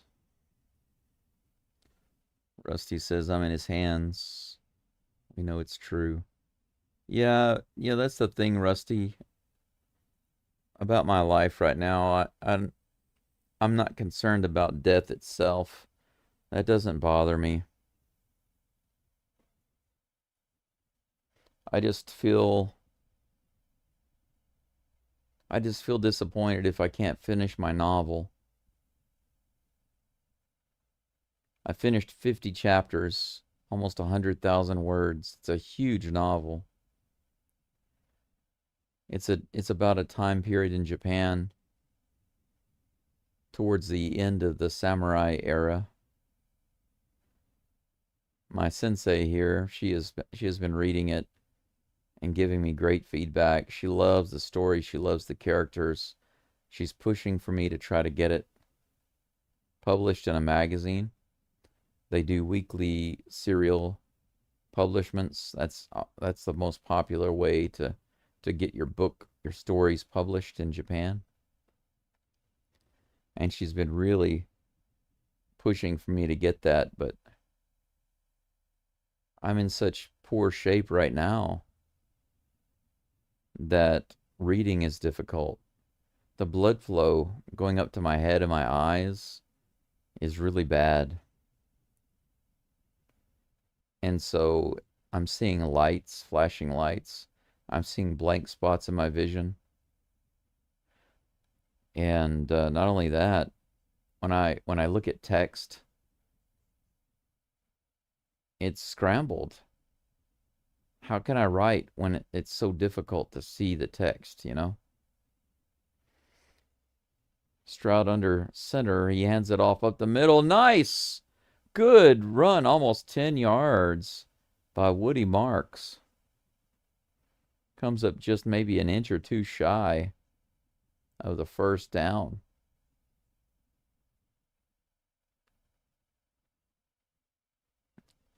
What a nice run there by Marks.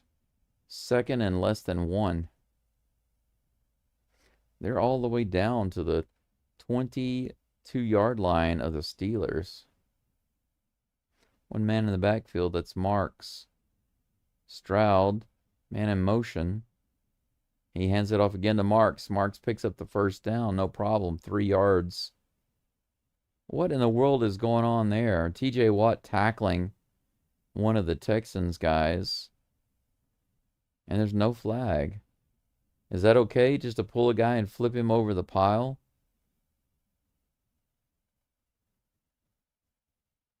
I guarantee if the Texans had done that against the Steelers, that would have been a penalty. That happened well after the play. From the 20-yard line, 1st and 10, Marks on the right side, cuts it back in, picks up almost 5 yards.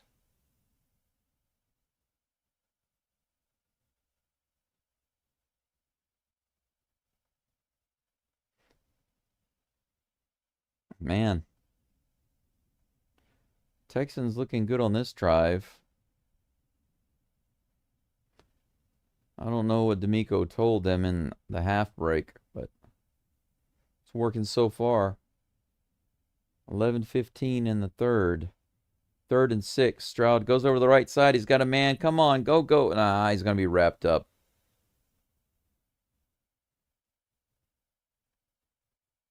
Schultz was there, but just a 2-yard gain. 3rd and 4. So, I think I just said a moment ago 3rd and 6, but it was 2nd and 6. This is what happens with my vision right now. I get these little blank spots. I think that's why sometimes when they drop the ball, I'm saying that they're catching it because I didn't see the ball get dropped.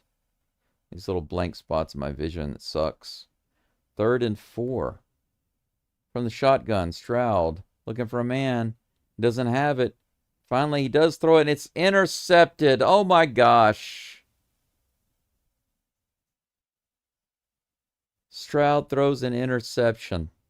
He started to run it out of there, which is what he should have done. And then he decided to throw it suddenly. And it goes straight into the arms of one of the Steelers. 2 fumbles and 1 interception for Stroud now to put on his resume. And it was a terrible, terrible throw. Eccles intercepts it. A good 3 feet in front of the intended receiver. I didn't want to say it, but I was thinking in the back of my mind, they're going down the field so well, I wouldn't doubt it if I saw a Stroud interception. I didn't say it, but it happened.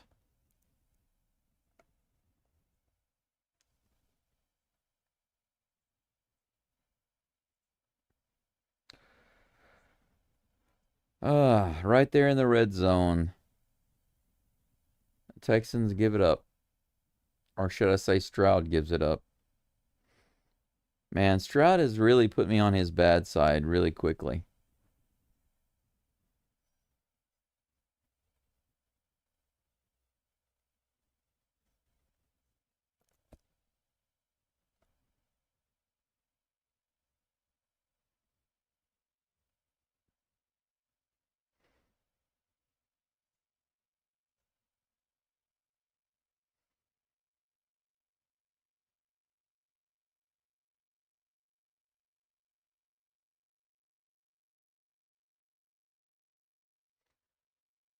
Ooh, man. I wonder how much the stress of a game like this hurts me.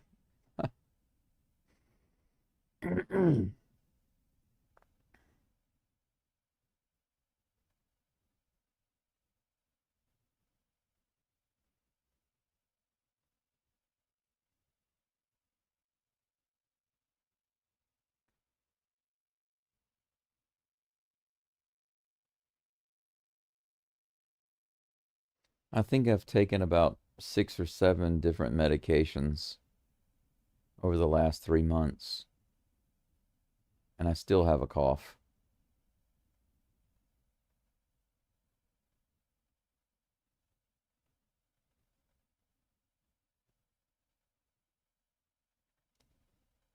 Just tired of it.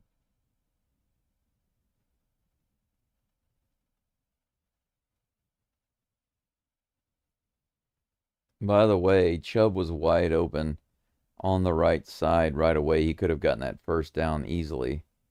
Stroud never saw him. From about the 4-yard line, the Steelers handed off up the middle, and they're able to pick up about 6.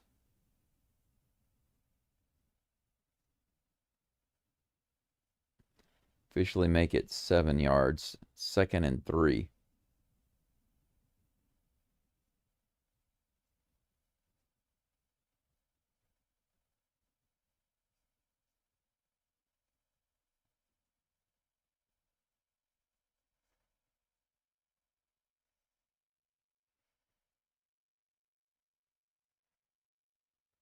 Another handoff up the middle. And are they going to stop him? Looks like they're going to stop him just short of the first down. No, it's a generous mark by the referees. There's no way he got that far, but they're marking it as a first down.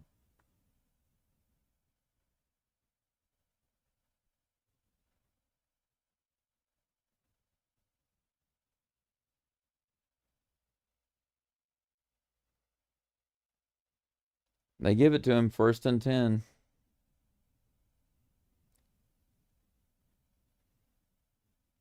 Nine minutes left in the third.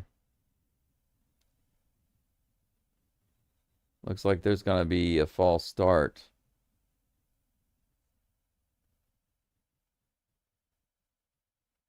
Five-yard penalty. Back him up. On Jonnu Smith.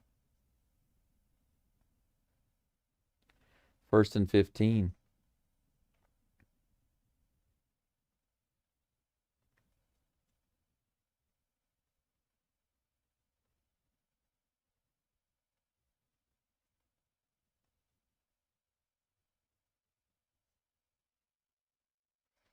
From the 11-yard line, or the 10, rather. From the 10-yard line. 10 and a half. Over the right side, he gets balled up immediately behind the line of scrimmage. Holy cow. Petrie is there immediately. As soon as he caught that ball on the right side, there was already a log jam. Petrie grabbed onto him and did not let go. Two more Texans came in to wrap it up, clean it all up.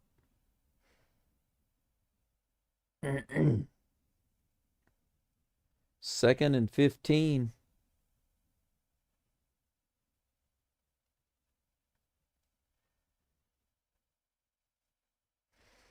Aaron Rodgers throws it. He's got a man on the left side.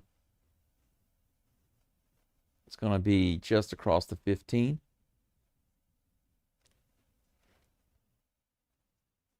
Third down and 9.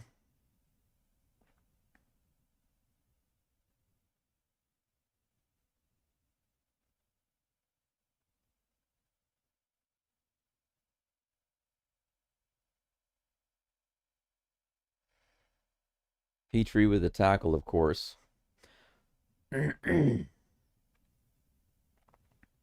Rodgers in the shotgun. He backs up, looking to throw it, and goes downfield. And he's got a guy wide open for the first down. They picked up 15 yards, 16 maybe.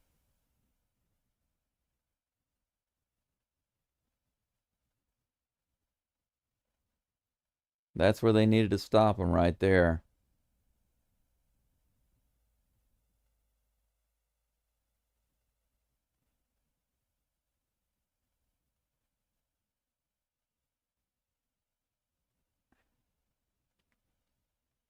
First and 10 from the 31-yard line of the Steelers.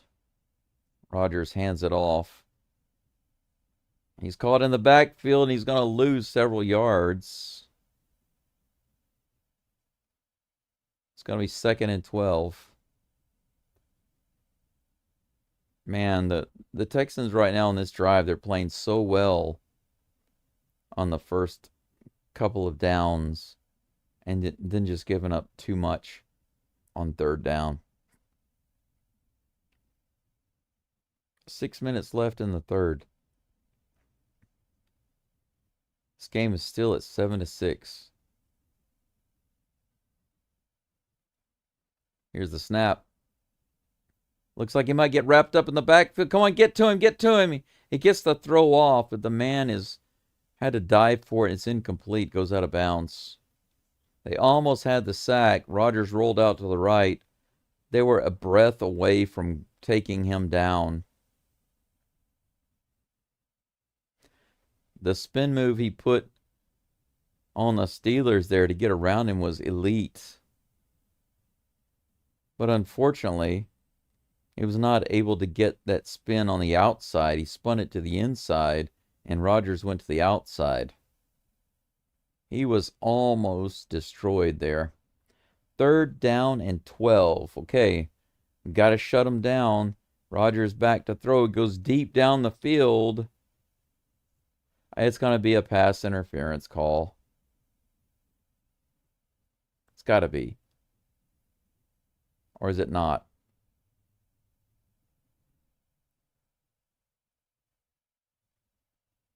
Lassiter got...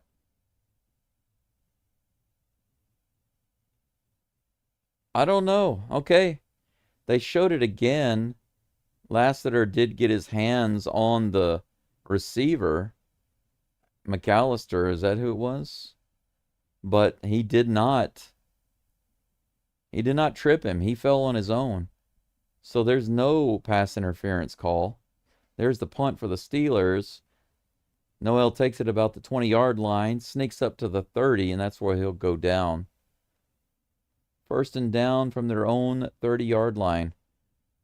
Holy cow.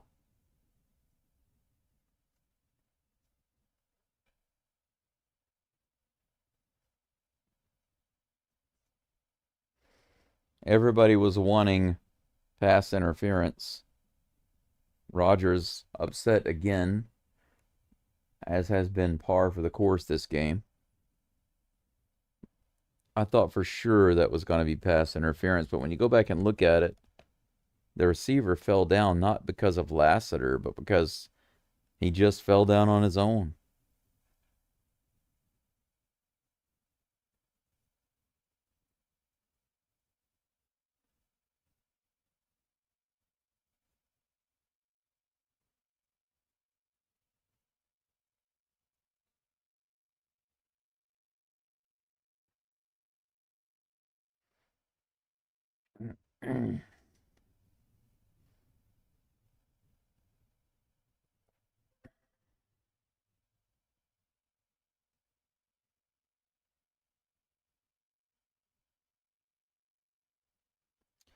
Well, I think on that last play, I think it was catchable because if you notice on that play, Lassiter did not tumble. He didn't trip. He didn't fall. He had a couple of hands lightly on the receiver, but he never tripped him, and yet the receiver fell down. That's what happens, you know. I used to play football and receiver was my main position. I loved to play receiver. And, you know, I always prided myself on trying to catch that ball. If it appeared like it was going to be over my head, I would just I would just put my head down and book it as hard as I could and then look up to see where the ball was at and then try to get my hands on it. But when you're running the whole time and looking back like that and trying to track the ball, it's hard to do that full speed without losing your balance and tripping and falling.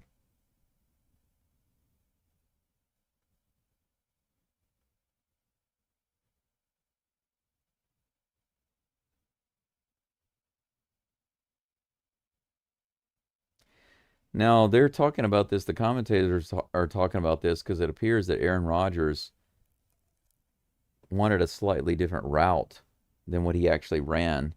So that could have been another part of the reason. It seems like it was. Stroud rolls to the right, short pass. Hutchinson grabs it, falls forward for 5 yards. 2nd and 5.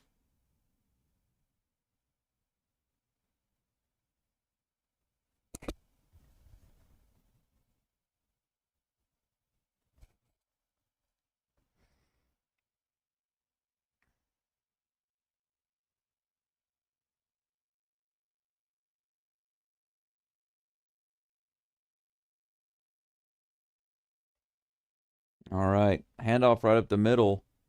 Man, he went flying in there. Marks did, and that was a wall. He just hit a wall. But there is a flag. Illegal motion on the Texans, so it doesn't matter. They'll be moved back. 2nd down and 10, I believe.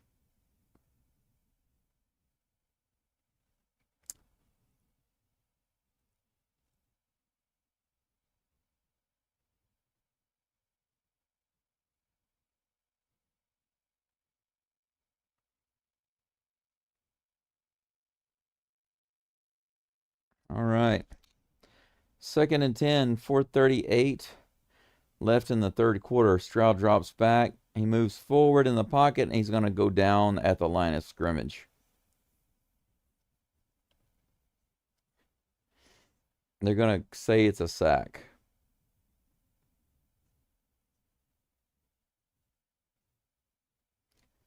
Third down and 10.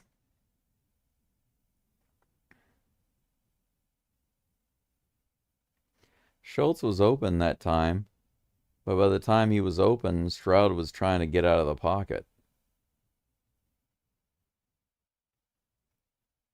Here comes the shotgun snap. Stroud finds the guy on the right side. It's thrown out of bounds. Bad throw. So a real quick 3 and out, basically. After getting some movement down the field.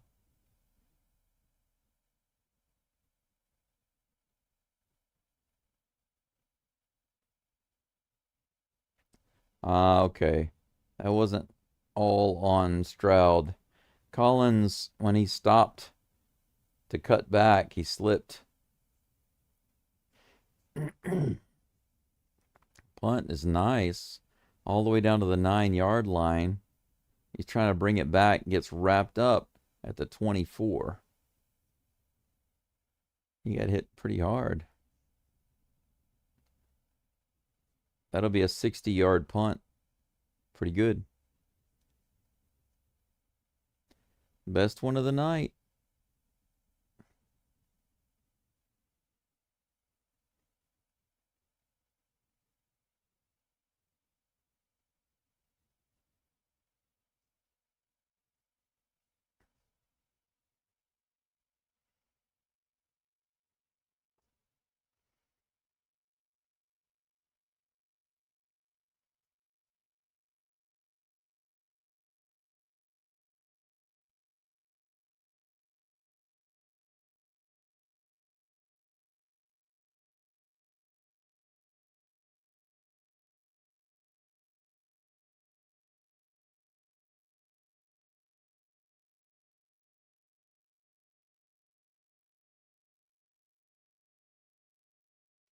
They're showing this commercial. They're showing this commercial over and over again about this girl who plays, I guess, some kind of video game representing the Chargers. And she's out there doing some. She's supposed to play in an upcoming video game tournament. She's out there doing some exercises with this trainer. And one of the exercises he has her doing is she's catching footballs. So she's running a route and trying to catch it right at the out of bounds marker. Multiple times she tried this. And I can't help but think, if you're going to be playing in a video game tournament soon, why in the world would you be out there catching footballs? That's stupid. All it takes is one jammed finger, and you're done.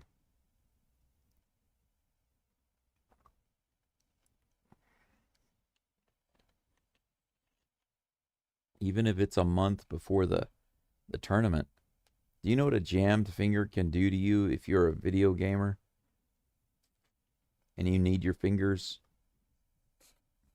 It's going to shut you down.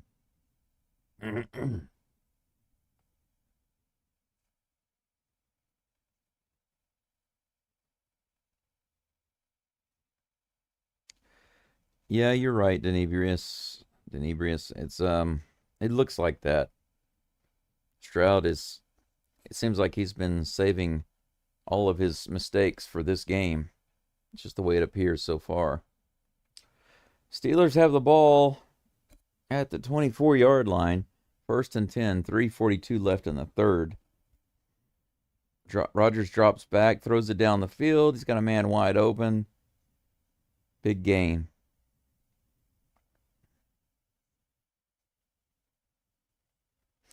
21 yards on that one.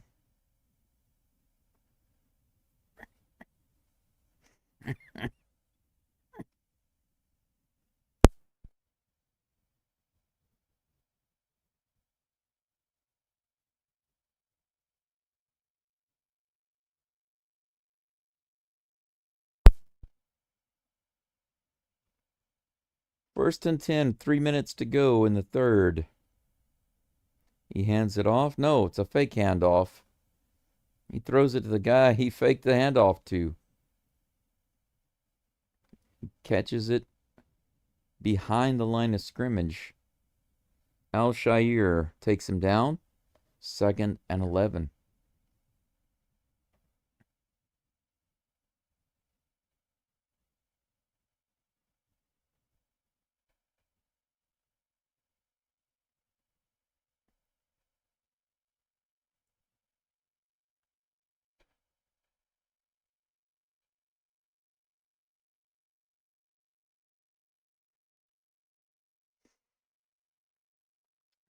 Here's Rodgers from the shotgun. He gets rushed, has to get rid of it, and it rattles to the ground. 3rd and 11.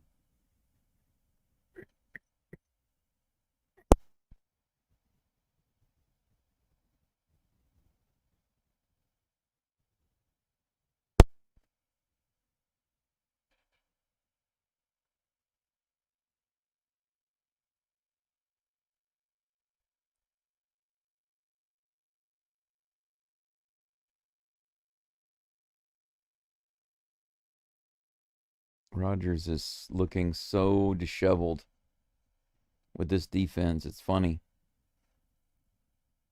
Rodgers from the shotgun. He gets surrounded and he's... No, the ball comes out! Oh my gosh, the Steelers got it. They collapsed on Rodgers, man. And that ball was knocked out. There were a couple of Texans back there and only one Steeler, and the Steeler got it. Why can't we get just one of those?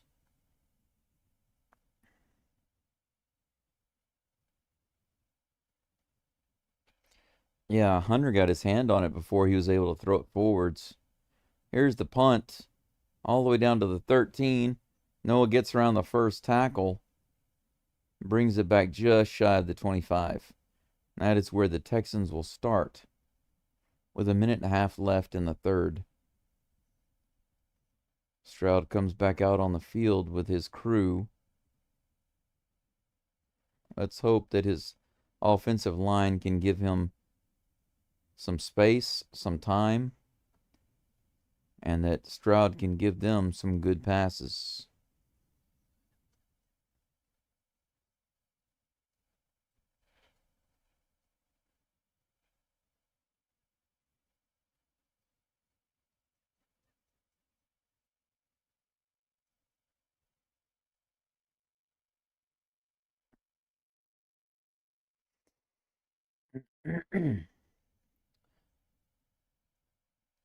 Oh, that girl that I was talking about earlier that's playing the video game tournament, that's a Fortnite tournament. But why would she go out there on the field punching, put on punching gloves, boxing gloves, and go punching pads, and then running out on the field catching footballs when the most important thing that she has right now is her fingers and her hands? I don't get it.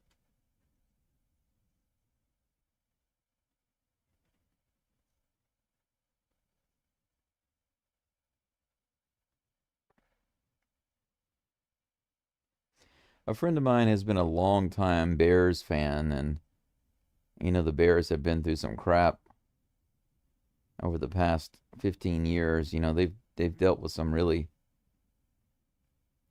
really difficult times, the fans for the Bears. And but she's been a die-hard fan ever since I've known her. I've known her for almost 20 years. And during that whole time, she's always been a Bears fan. So in high and low, she's a hardcore fan. And I watched the highlights of that game. I thought for sure that the Bears were not going to win that game, and they proved me wrong.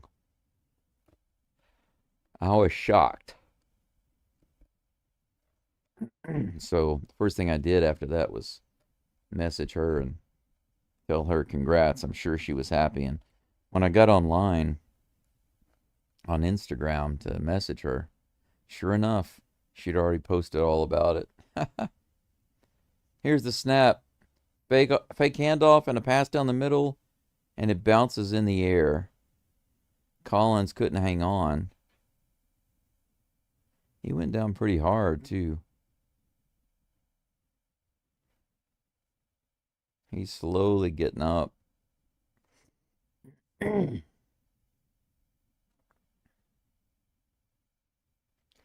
Oh, Collins went straight down on his forehead. His head went straight down to the ground. Wow. He had to be helped off the field. Hope he's all right. We can't lose him. When he grabbed the ball and he came down, the ball... No, it wasn't his ball. It was something else. It was underneath his body.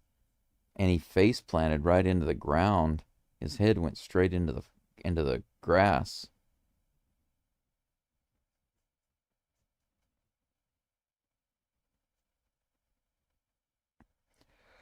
Second and 10. And another fumble on the snap.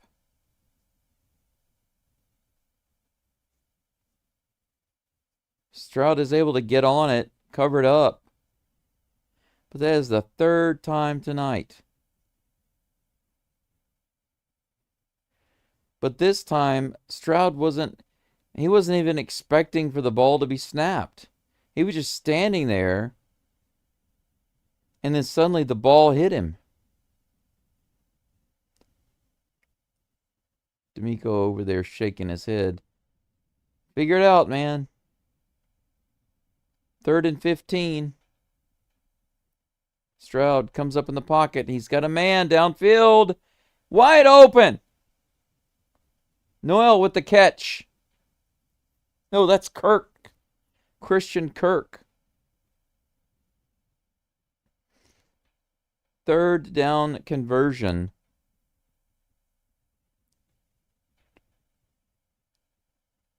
That was about a 40-yard gain.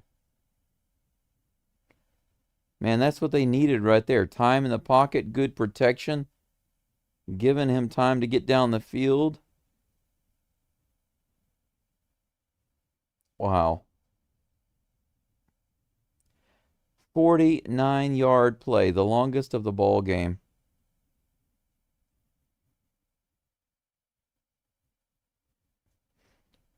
And that's the end of the third quarter, everybody. It's still 7-6 Texans.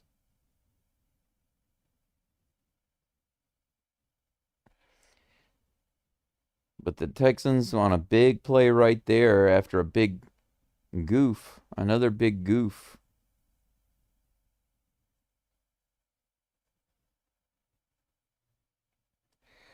After another bonehead play. Can't say that I blame that one on Stroud, though, since he didn't even know the ball was coming. I don't know whose fault that was.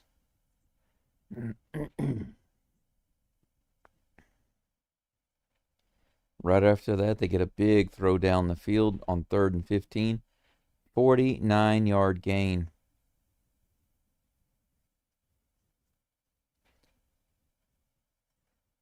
Deep in Steelers territory now.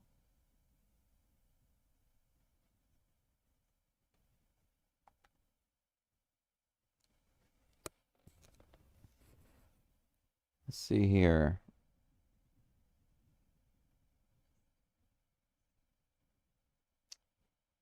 Yeah, Denebris, I feel you. I feel like the amount of nonsense that's happened in this game, it feels more like I'm watching an Astros game than a Texans game.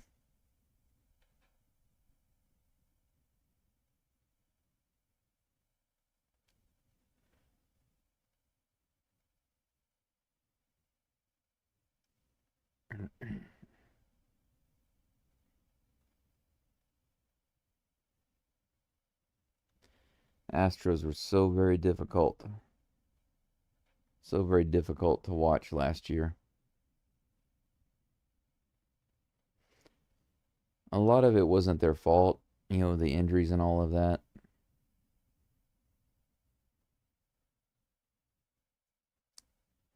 But there were also a lot of terrible decisions and lack of discipline. And those were big things that could have been fixed.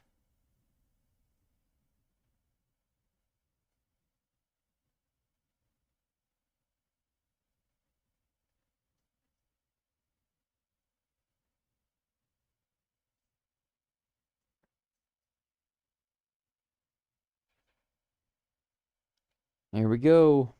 1st and 10. So run over on the right side. That's going to be a pickup of about 5, but there's a flag on the play. A nice face mask would be good, but offensive holding, of course. It's going to be coming back. It'll be 1st and 15.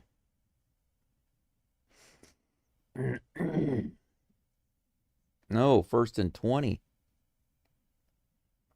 My bad. I was calling that like it was a false start or something. That's a 10-yard penalty. 1st and 20. From the Steelers' 46. This is a handoff. Good run for Marks over on the right side down to about the 38-yard line.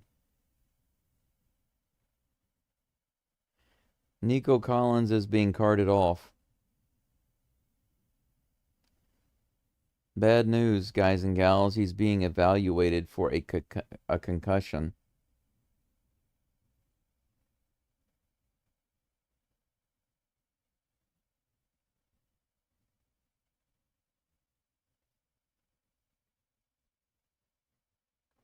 From the shotgun, Stroud throws it over on the left side. He's got a man.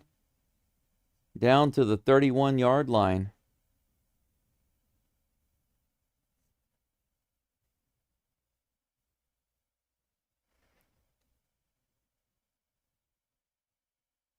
The thought of losing Nico Collins is a terrible thought.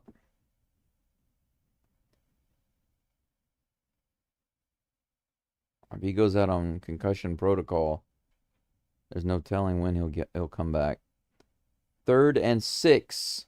Still needs 6 more yards to erase this 20-yard loss from earlier. He's got a man on the left side. That's got to be. Come on. No pass interference. Higgins was the man over there, but he was all over him. He was grabbing on him, pushing him. Plenty of grabbing and pulling and spinning, but no call. It's 4th and 6. This is a 51-yard attempt for Fairbairn. I think he's got it. It's right down the middle, and it's got the distance. Nice. 10-6. Texans up by 4. 3 points better than nothing. Excuse me. We are in the 4th quarter right now.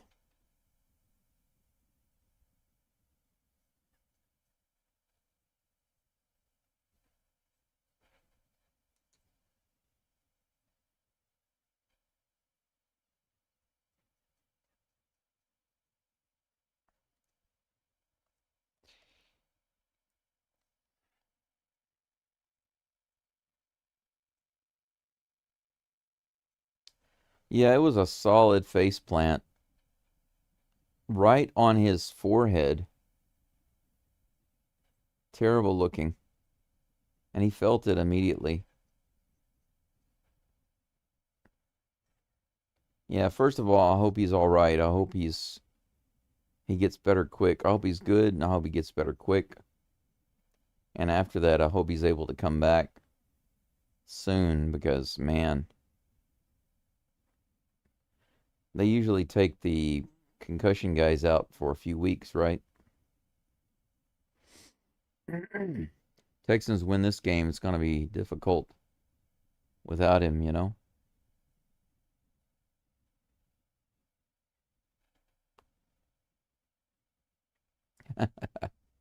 Denebria says, hell, I felt it. Yeah, it was pretty brutal.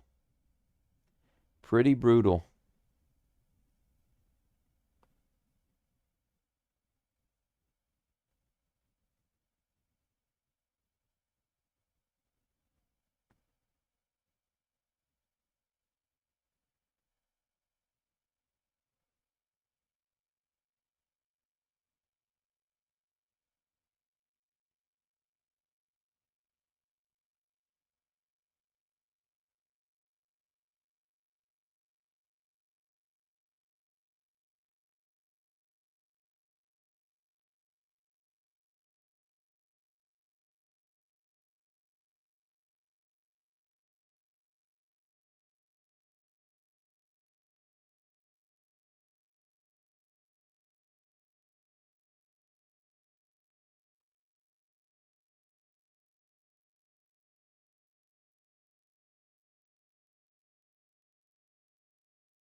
All right, here's a kickoff to the Steelers. They fielded about the 6, past the 20, past the 25,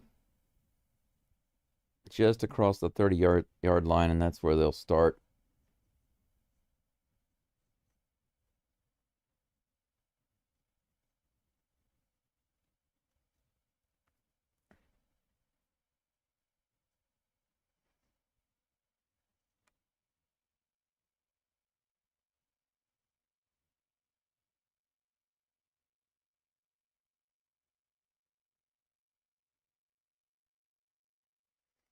First and 10. Rodgers in the shotgun with one man in the backfield. Hands it off. They go to the left side. Big hole. He gets the first down and a couple of more.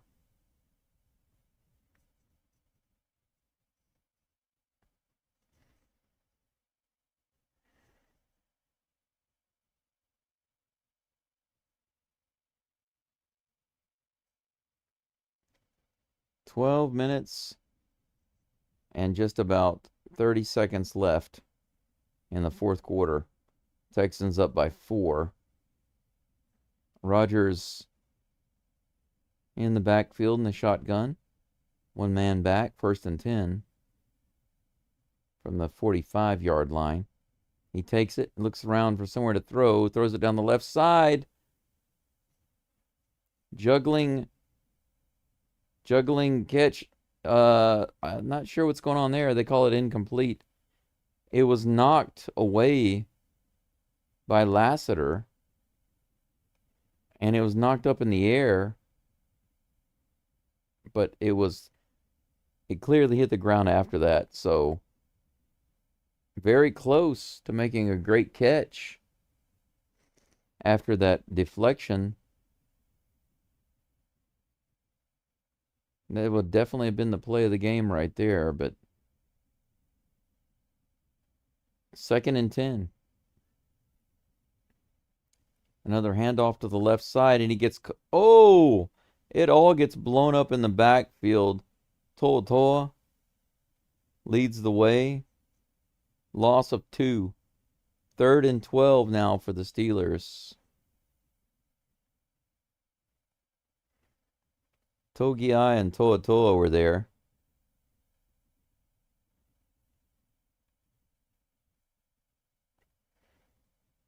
Rodgers in shotgun with nobody in the backfield.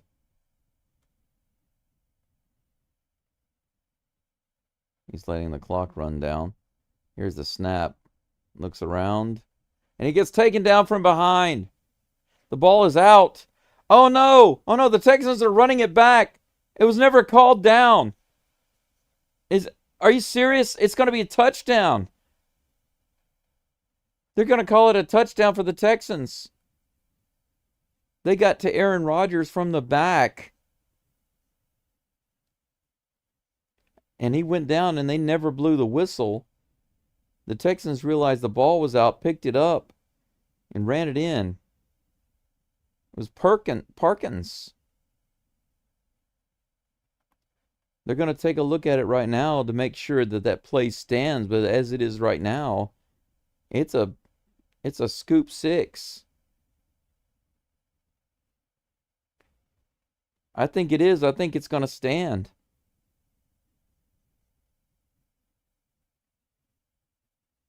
Rankins is the one who picked it up and ran it back, and now they're set up for the extra point, which is good. Thank you, Fairbairn.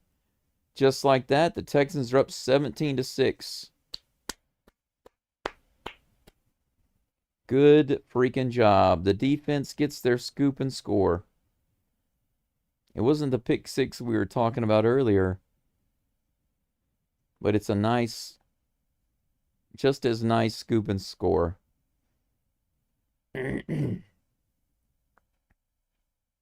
Rodgers was starting to throw. He couldn't step up to throw it, and he pulls a C.J. Stroud. It's knocked out of his hand.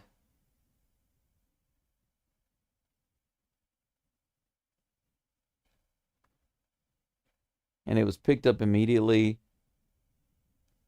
and taken right into the end zone. I'm telling you guys, and I'm sure you'll agree with me, it's this defense that wins the game.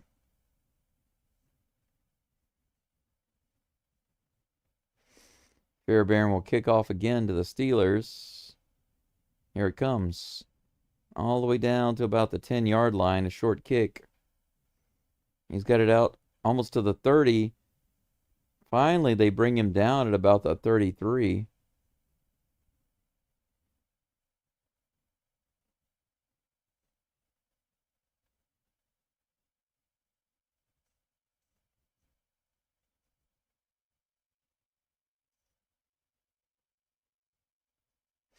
They're showing DeMeco Ryans sack Aaron Rodgers back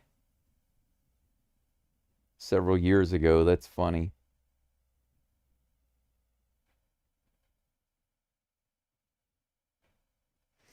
$11:16 left in the fourth. Texans up by 11. From the shotgun, Rodgers drops back, looks around, goes deep. Nothing going.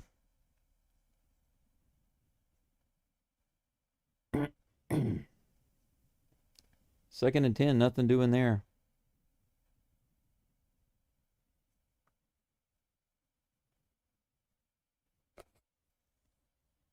Isn't it funny? DeMeco Ryans used to play against Aaron Rodgers. He's a year younger than Rodgers, and Rodgers is still out on the field. Yes, you're right. That is like a pick six. Just as good. Maybe even more entertaining than a pick six. Big man scoops it up, runs it in. Third down now on that missed pass. 3rd and 6. Oh, it was a short pass. It was actually made. Oh, what happened there?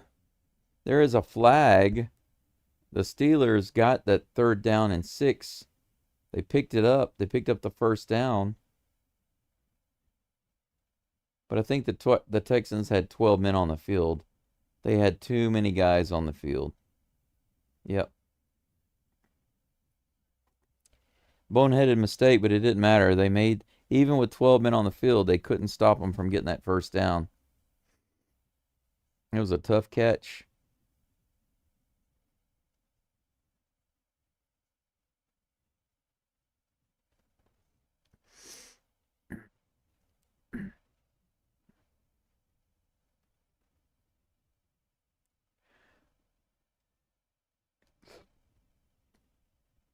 Rodgers looking for somebody. He tries to get out of the pocket and he can't. He gets tripped up and taken down right on the Steelers' 50-yard logo. 4 sacks now for the Texans this game. 4-yard loss.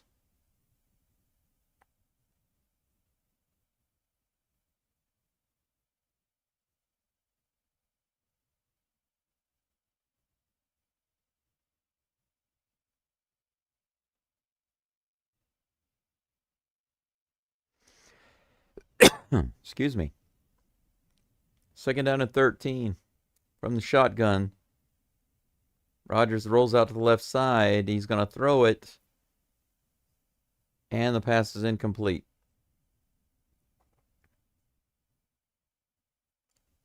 That's the first time he's targeted Metcalf since Metcalf missed that catch earlier in the game.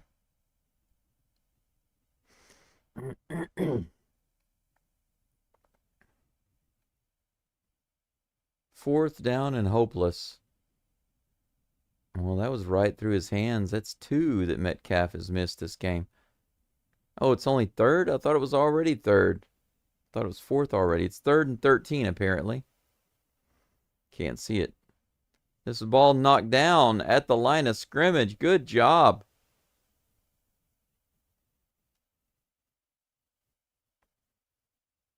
Looks like Autry got his hand on it. Barnett and Autry. They both got their paws on it. No, not Autry is the one who knocked it, who deflected it down. Barnett pushed in there, but Autry with the deflection. 4th and 13. Here's the punt.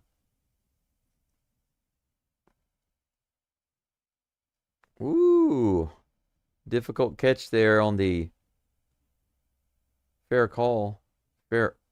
catch call. Texans will have it about the 12-yard line. How many times has Rodgers shown his exasperation and frustration on the field today? I can't count.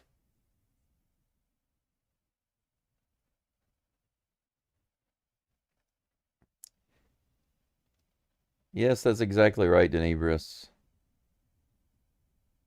Defense is like, well, fine. If you guys aren't going to do it, then I guess we'll just do it ourselves.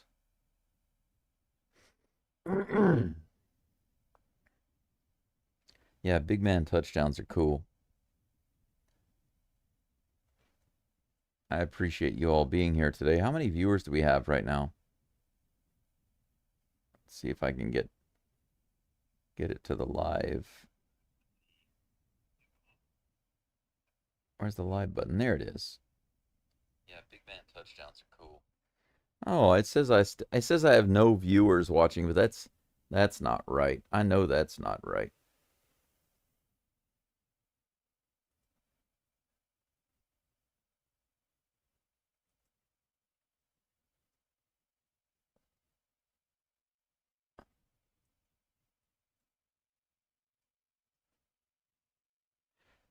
There it is. That's what I'm looking for.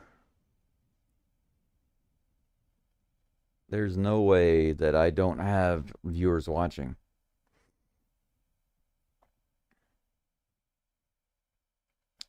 I can fix that right now.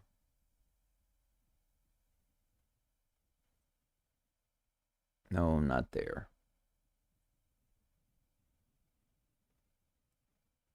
Oh, not there.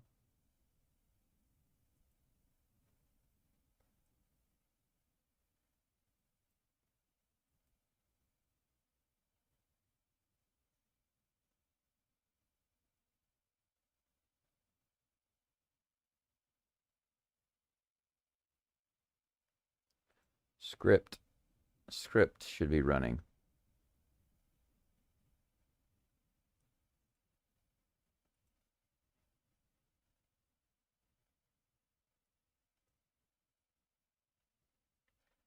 There, it's correct now.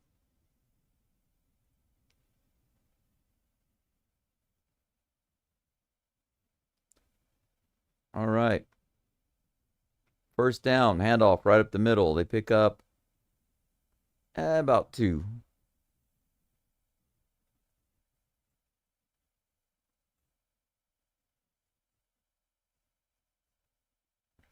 Isn't that funny? The Texans defense has outscored the Steelers offense. Actually, they've outscored the whole team. 7-6.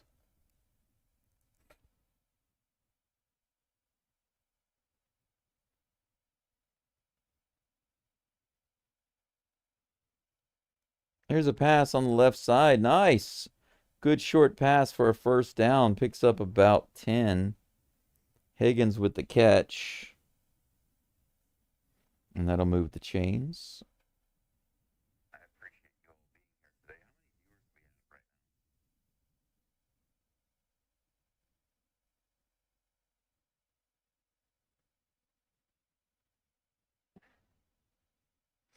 Oh, got around 18. Very, very modest. Very modest.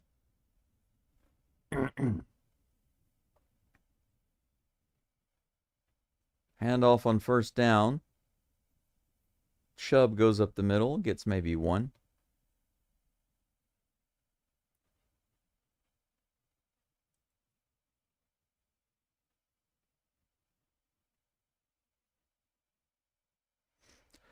Yeah, it's official that Nico Collins is out for this game, and he does have a concussion.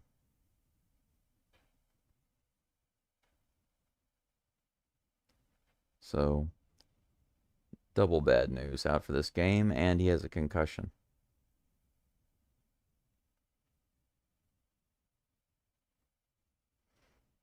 Here's the snap, another handoff to the right side.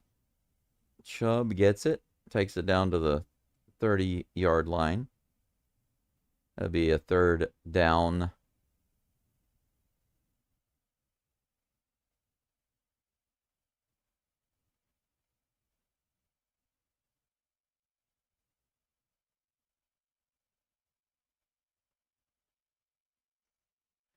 Third and 4. Just under 7 minutes to go in the game. Stroud under center. No, he's in the shotgun. He backs up looking for somewhere to throw it. He's got a man. Nice. All the way down to the 50, the 50, the 40, the 45 of the Steelers. The 35 of the Steelers, my bad. Big gain there. Was that Kirk?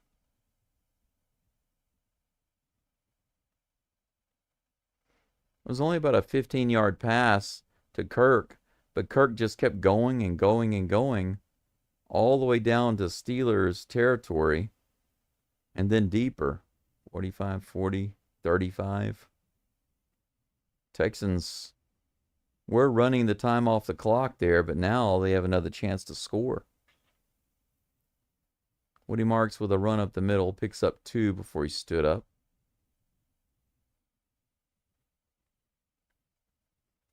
Christian Kirk has 144 yards receiving today. How about that?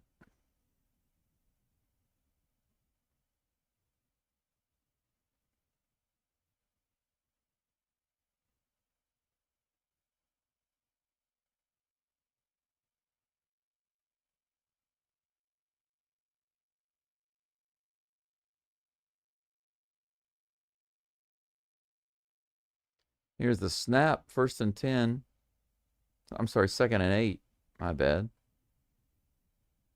Picks up a few yards on that Chubb run up the middle. 3rd and 3.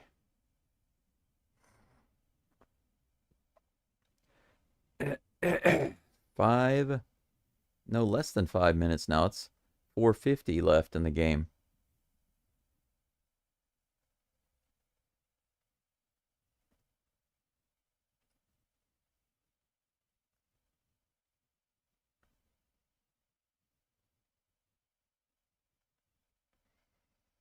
From the shotgun, Stroud hands it off. They got the first down and more, all the way down to almost the 20-yard line. There's a flag. Stroud shows some big relief on his face when he realizes it's against the Steelers. First down, Texans.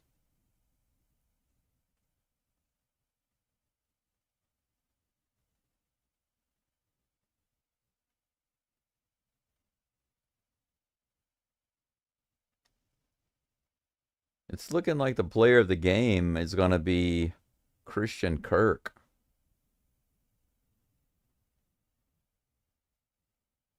Handoff up the middle. Chubb loses his balance and goes down right as he's getting to the line of scrimmage.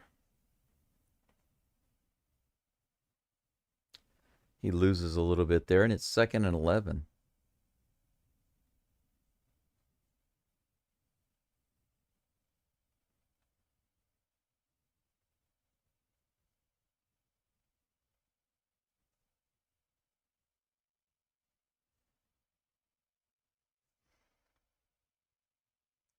Stroud under center. Hands it off to Chubb, who gets a running start. Goes straight up the middle, slightly to the left side. Picks up about 5 yards. There's another flag.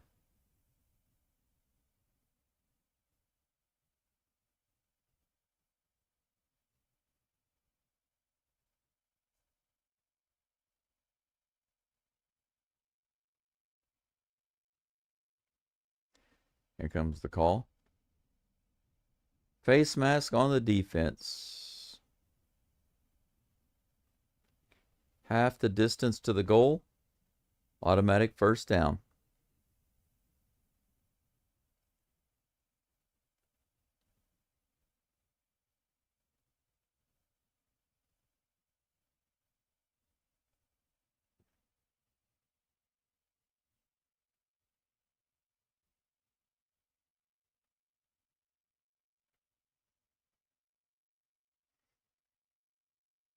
A flag before the play can even get off. False start.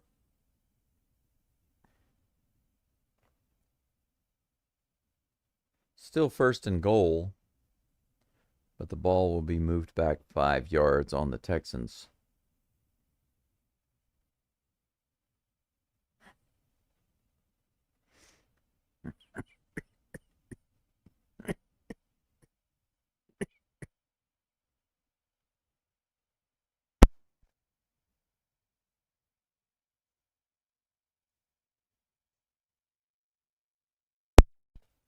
Excuse me. Cough break. Stroud hands it off. He marks all the way up the middle and into the end zone. Man. Marks wanted himself a TD, and he got himself a TD. He went straight up the middle, bounced off a couple of guys, and then booked it straight into the yellow of the end zone. Check this out. Now, the Texans are at 23 points. 23 points is the score that I chose for them. I said before the game that they would either get 23 or 27. Of course, anywhere in between there is fine, but 23 to 27, somewhere in there is where I expected them to be. Fairbairn makes the field goal, the extra point. So it's 24 to 6. You can say it's officially over for the Steelers. 3 minutes and 38 seconds left in the game. One cut to the left. 3 guys missed him, and then straight up the middle.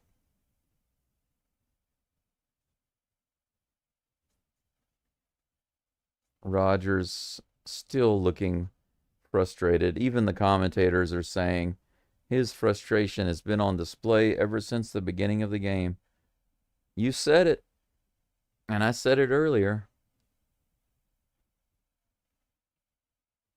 Woody Marks, first rookie with over 100, it was like 110 rush yards in a playoff game. It flashed on the screen pretty quickly. I wasn't able to read it fast enough.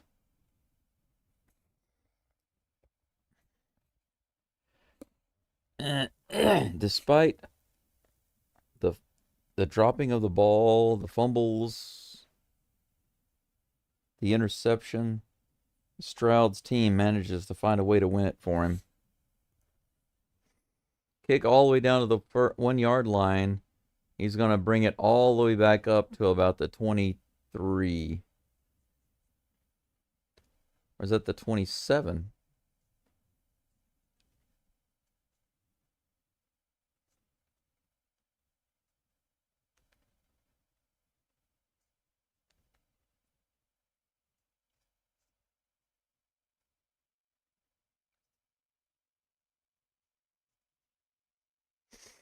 They're showing all of Aaron Rodgers' accomplishments.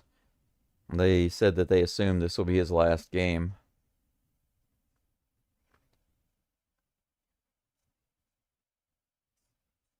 He's back under center, or in the shotgun rather.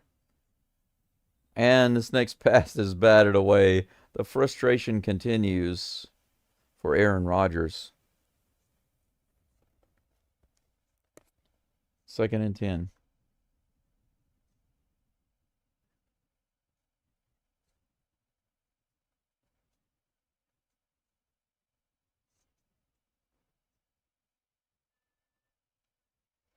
Lowest offensive effort for the Steelers in a football game, in a playoff game, I believe.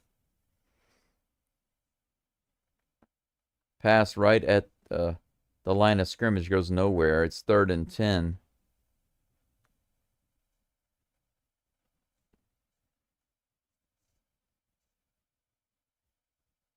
Seven consecutive playoff games lost by the Steelers. And this is the first playoff game that they've had at home in as many years. This fan base has got to be upset.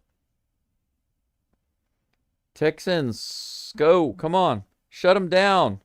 He throws it over the line of scrimmage, picks up about 4 or 5, but that's well short of a first.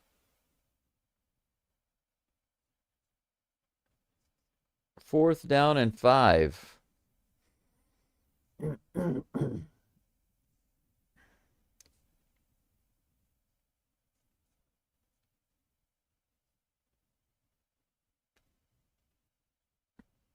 good friend of mine who does the play-by-play also. I say a good friend of mine. He is a friend of mine in play-by-play. It's an interception on 4th down. They went for it. And it's run all the way back down. Opportunity for a pick six, and it is! It's a pick six touchdown, Texans. How about that? So we get both, guys. Christmas comes really, really early in 2026.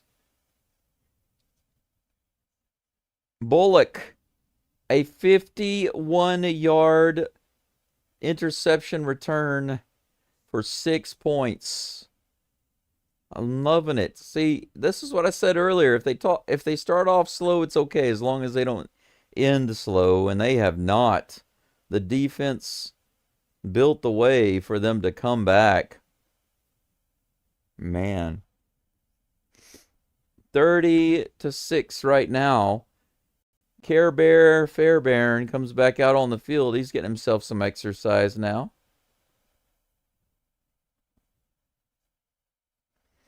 What a great win for the Texans. Holy freaking cow.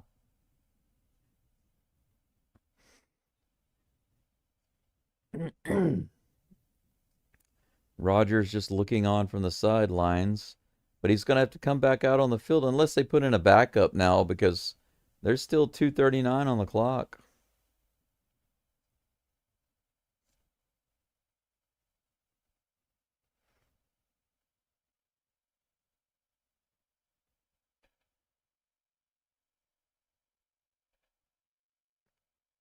First road playoff win in franchise history for the Texans.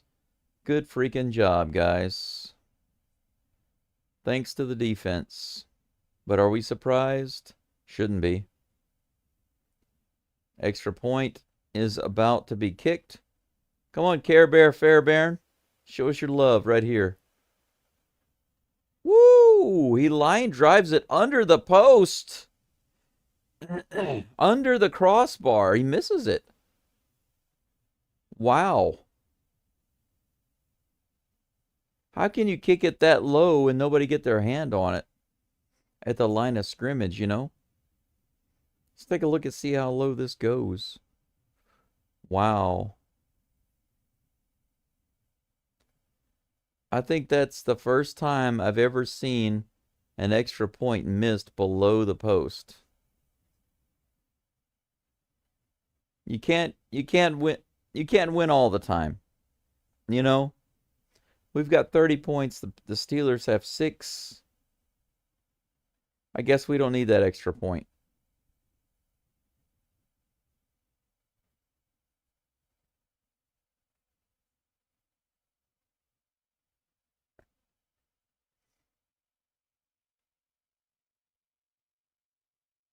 Here is the kickoff. Over on the right side. Taken in the end zone, and he will kneel it there.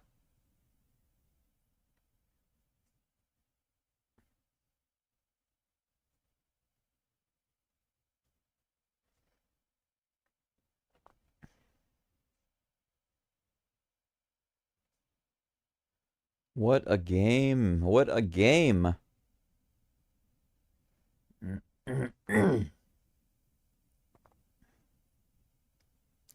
Yeah, Rodgers is not coming back out on the field. That makes sense.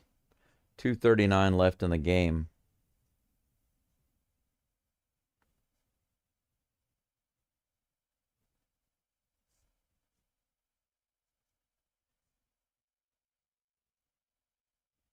Handoff. They tried, but he stood up. He tried up the middle, but he stood up. 2nd and 10.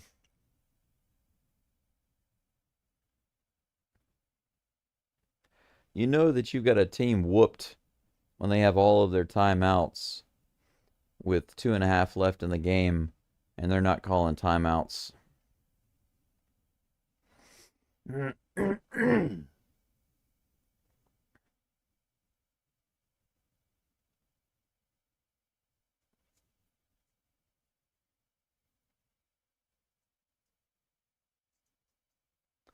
Poor Rodgers. What a last game to play, to get completely owned by the most elite defense in the NFL. 3 minutes left in the game. They're taking a commercial break. 30-6. Our Houston Texans taking these last few minutes nice and easy.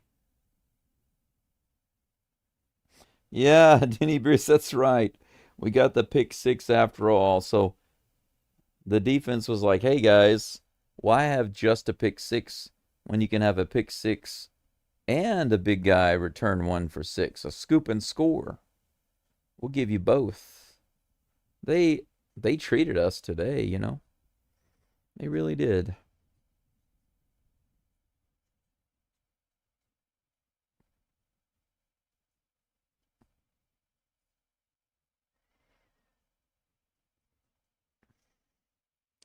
Texans D were so nice to us today, weren't they?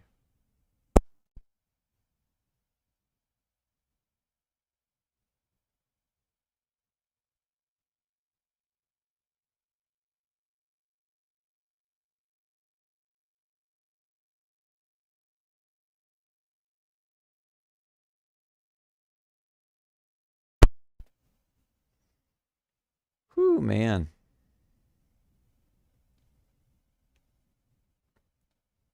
I don't know what's got my head spinning today.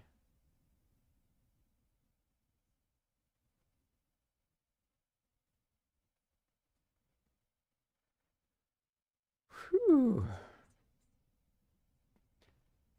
I want some really hot food to eat. I need something cheap.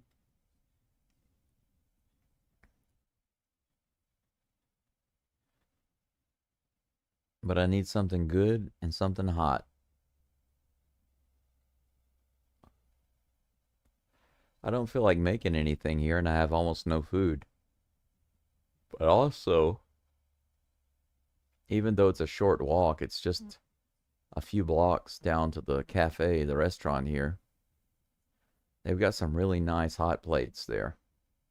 They're not expensive.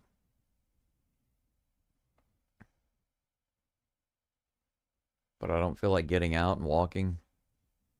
I don't have much money either. First play after the timeout, Steelers decide to hand it off. 3rd down and 4.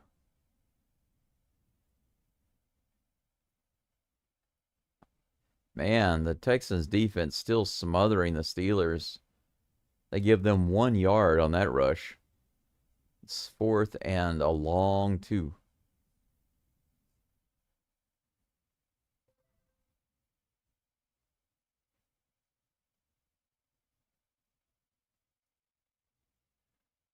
On 4th down, they go for it, pass to the left side, and the Texans stop him. They mark it pretty close.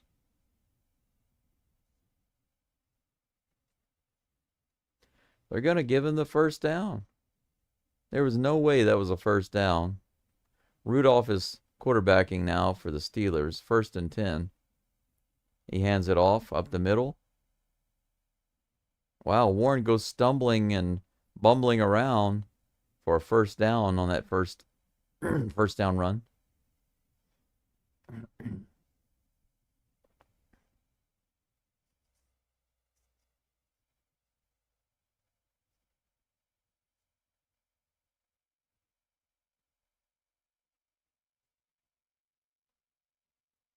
First and 10, another handoff.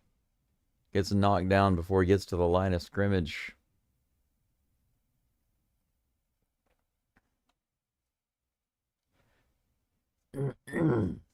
Eight seconds left in the game. They're letting it wind down. That's going to be it, guys and gals. Final score, Houston Texans 30. Pittsburgh Steelers 6. That's all she wrote. And the Texans are moving on. They only need to get one more game, and then they can roll themselves into the Super Bowl. Thank you so much, everyone, for being here. I appreciate the Super Chat donation. If anybody is able, I would also appreciate some PayPal donations if you'd like to help me out. Right now, just I'm needing to go to the clinic or the doctor a lot more than what I'm able to do. So anything you send is grateful. I'm grateful for. Hopefully I'll see you again for the Texans' next game versus the Patriots as they continue to march towards the Super Bowl. It was quite a game, wasn't it? Likely the last game of Aaron Rodgers' career.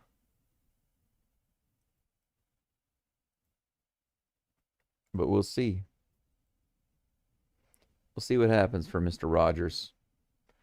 They were completely owned this game. Couldn't even get a touchdown. Good job, Texans. Go Texans. So proud of the way they played today.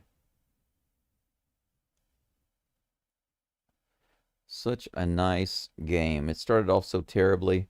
2 quarters, it was not good. 3rd quarter was shaky up until a point. And the 4th quarter was just fantastic. Just fantastic. You know what else is fantastic? All of you.